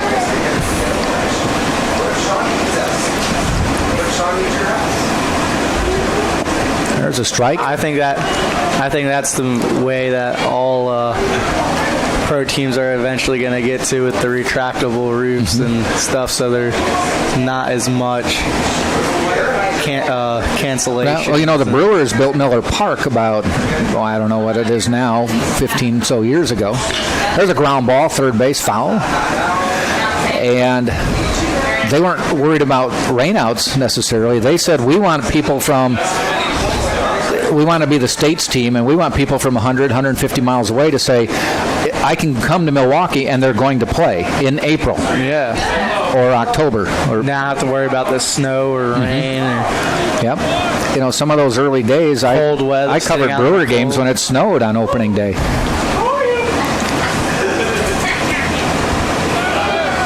Gaffney hustles down on the 3-2 pitch. Doesn't matter. It's ball 4. DeTringo draws the walk, and it brings up Golly to the plate. Now batting shortstop, number 9, Brandon Kelly.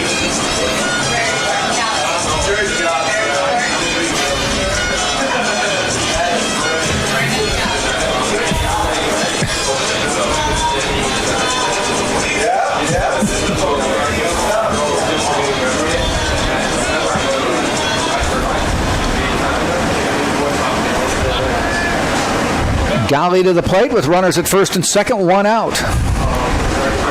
Top of the order to follow.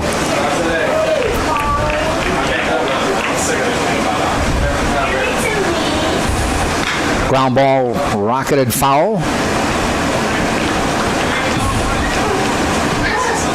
Bickle stopped warming up. I wonder if he's even going to come in. Well, you might be right. If they might think 3 is enough to save his arm. I'm wondering, as a closer, do you just want to get some innings in, though? It's always nice to get innings in when you're expected to pitch, but as a bullpen guy and a closer, ground ball up the middle. They get 1. The relay ends the inning. You have to be versatile and know that it's not always going to be a perfect situation. I think he's coming in, though. Yeah. Yep, he was down in the dugout. So he's going to come in. Maybe had they tacked on a different situation, but Spartans with a run, 2 hits, no errors. They've upped the lead to 5-2, and Shane Bickle gets ready to come in for the Spartans to close this game out. Sure.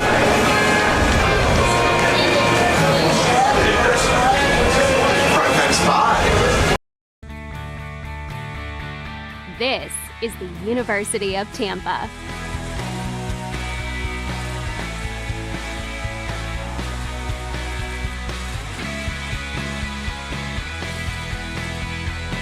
Explore your dreams.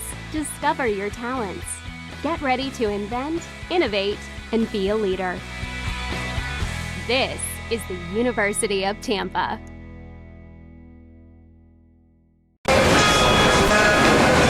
Top of the 9th we go. Shane Bickle on the mound for the Spartans.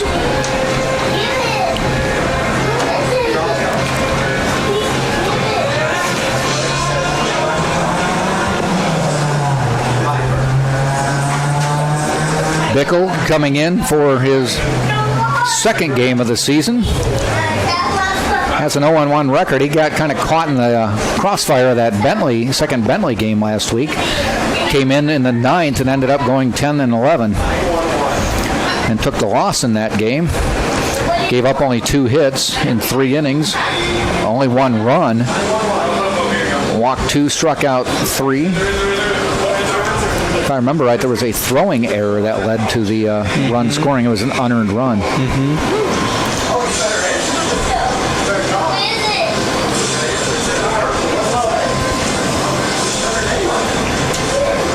Shane came to Tampa after having or then had Tommy John surgery after he got here and sat out his first year with Tampa.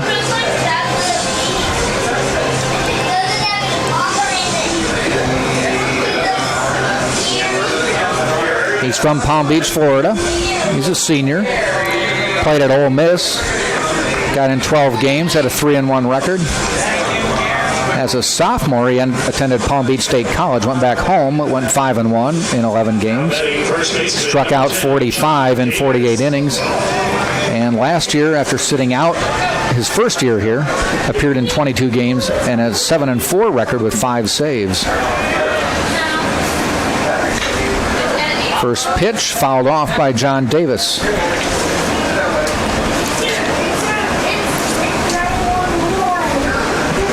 Spartans lead 5-2 here in the top of the 9th.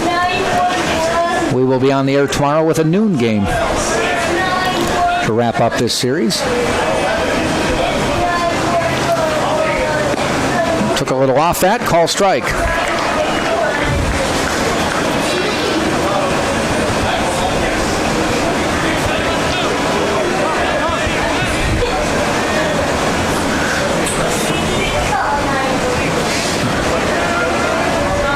And the 0-2 pitch to Davis, I should say. Right up the middle. Get your hand out of there, Shane. Try to barehand that one. Don't do that, or you won't be the closer.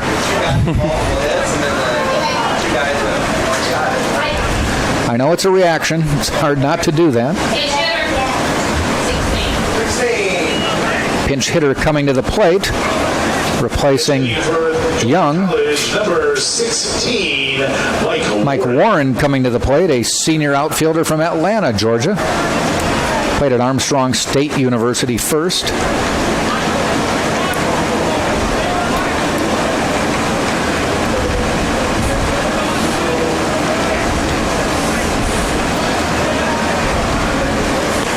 Ball high inside.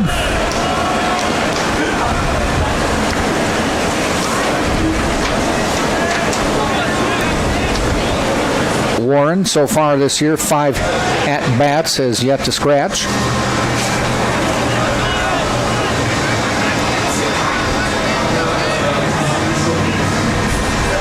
Hits one up the middle, and he now has scratched. 1 for 6, but they have put the tying run at the plate on back-to-back hits off Shane Bickle.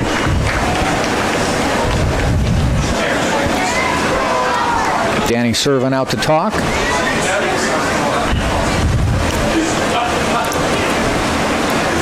now batting shortstop, number 6, Cal Gentry. And we go to the top of the order with Cal Gentry to the plate. A walk, a ground out, and a ground out. Spartans would like any of those last 3 right now.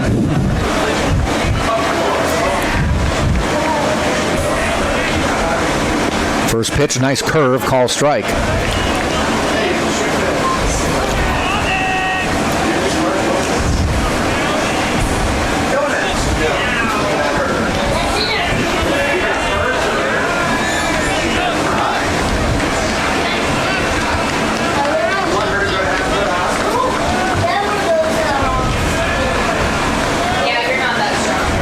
The 0-1 pitch to Gentry.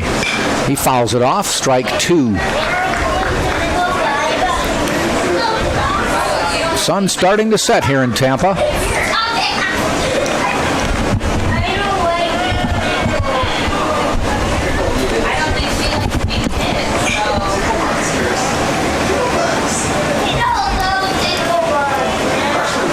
Oh, 0-2 pitch. Off speed in the dirt, Servin stops it. By the way, if you're interested in going to that game against the Phillies in Clearwater, you can go to Phillies.com. You can also go to the Clearwater Threshers website, or you can go to TampaSpartans.com and find the link and put in the code Spartans. And when you order the ticket, reduce ticket price, but then some of that ticket money, there's a ground ball heading out to Galley. It's going to have to go to first. Gets it for the out. Some of the proceeds from the ticket will go to the University of Tampa Athletic Department if you use that coupon code. So runners now on second and third. 1 out. Maddox to the plate. Number 2, Logan Maddox. At this point in time, the important runner is the guy at the plate. Mm-hmm. Look for the outfield to go no doubles here. And they are deep.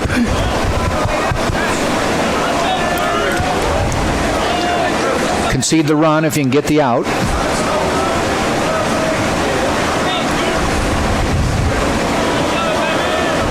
And the pitch. Hit out into center field. Going deep. Deep toward the track is DeTringo, and he makes the catch. Runners will advance. 1 will score. 1 goes to third. It's a 5-3 game with 2 out in the 9th.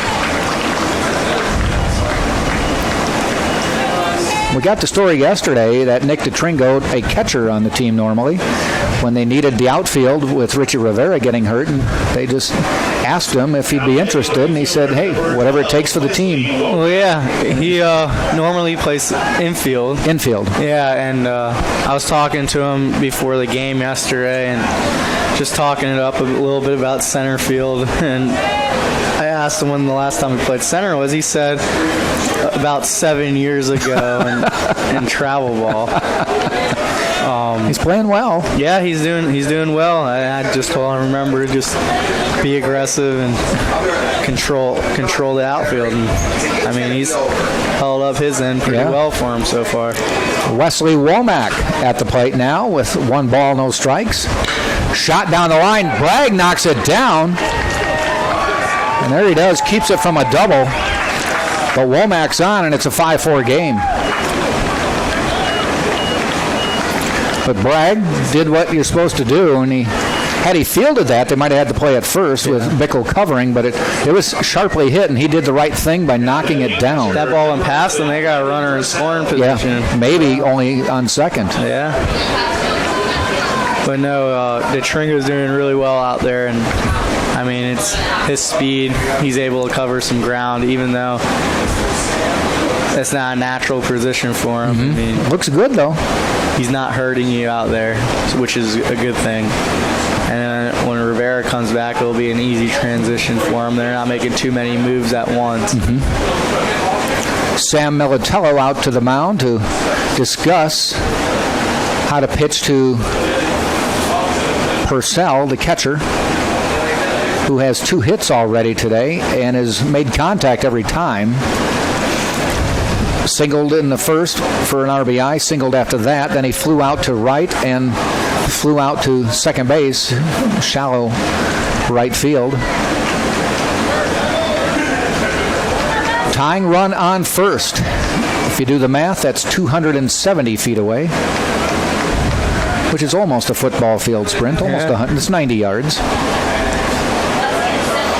Get the lead, that takes 10 feet off it.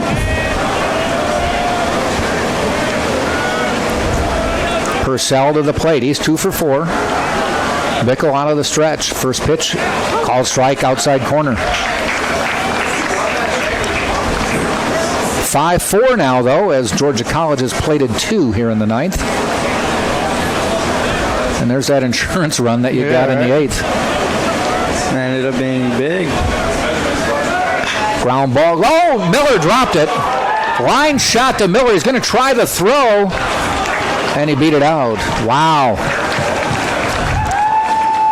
Miller got a glove on the line shot. It came out of his mitt. Bounced into foul territory. Threw it across. Scared me, though, when he made that throw. Good thing Bragg is big. Hope he gave that an error. I saved it. Okay, perfect. I'll finish it. Now batting left fielder, number And the tying run is now on second base. The lead run is on first base, and Nate Schmall is at the plate.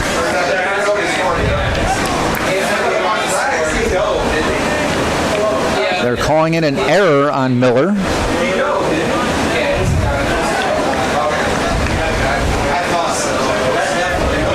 So the left-handed Schmall at the plate. And the pitch. Off speed, inside.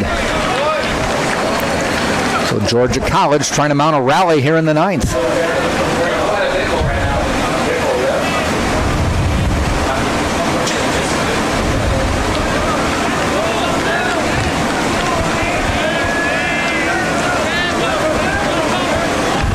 Steps off.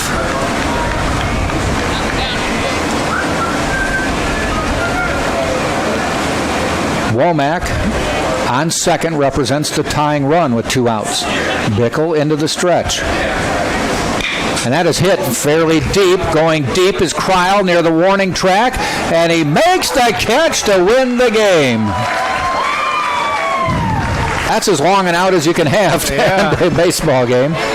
But Connor Kreil stuck with it. That was an exciting ending. Kreil stuck with it and tracked it down in deep right center field with the tying run. heading around third and heading for home. But Tampa wins it. 5-4 is the final score. Tampa 5 runs, 10 hits, 1 error. They left 7. Georgia College 4 runs, 11 hits, no errors. They left 10. Tampa now 3-2 on the year. Georgia College 3-2 on the year. And we've got another game tomorrow at noon to wrap up this 3-game series. It'll be the rubber match of this series. So, Casey, thanks for joining me again. Oh, pleasure. And you did another great job. And we will see you. I'm sure you'll be out at the ballpark tomorrow. Scott Lynn will be back. I will not be here tomorrow. I got other obligations. Okay. So I will see you guys at the Phillies. At the Phillies game. Yeah. So that's going to be fun. You bet. That's not that far away. It's Thursday, February 22nd. If you order tickets through the Phillies, the Threshers, or Tampa Spartans, put in the code Spartans, and you can get a discount, and some of the proceeds go to the Tampa Athletic Department. So Tampa wins it 5-4. Runs the record to 3-2, and we'll be back tomorrow at noon. Thanks for joining us. Jack Ike, Casey Scoggins, you've been watching right here on TampaSpartans.tv.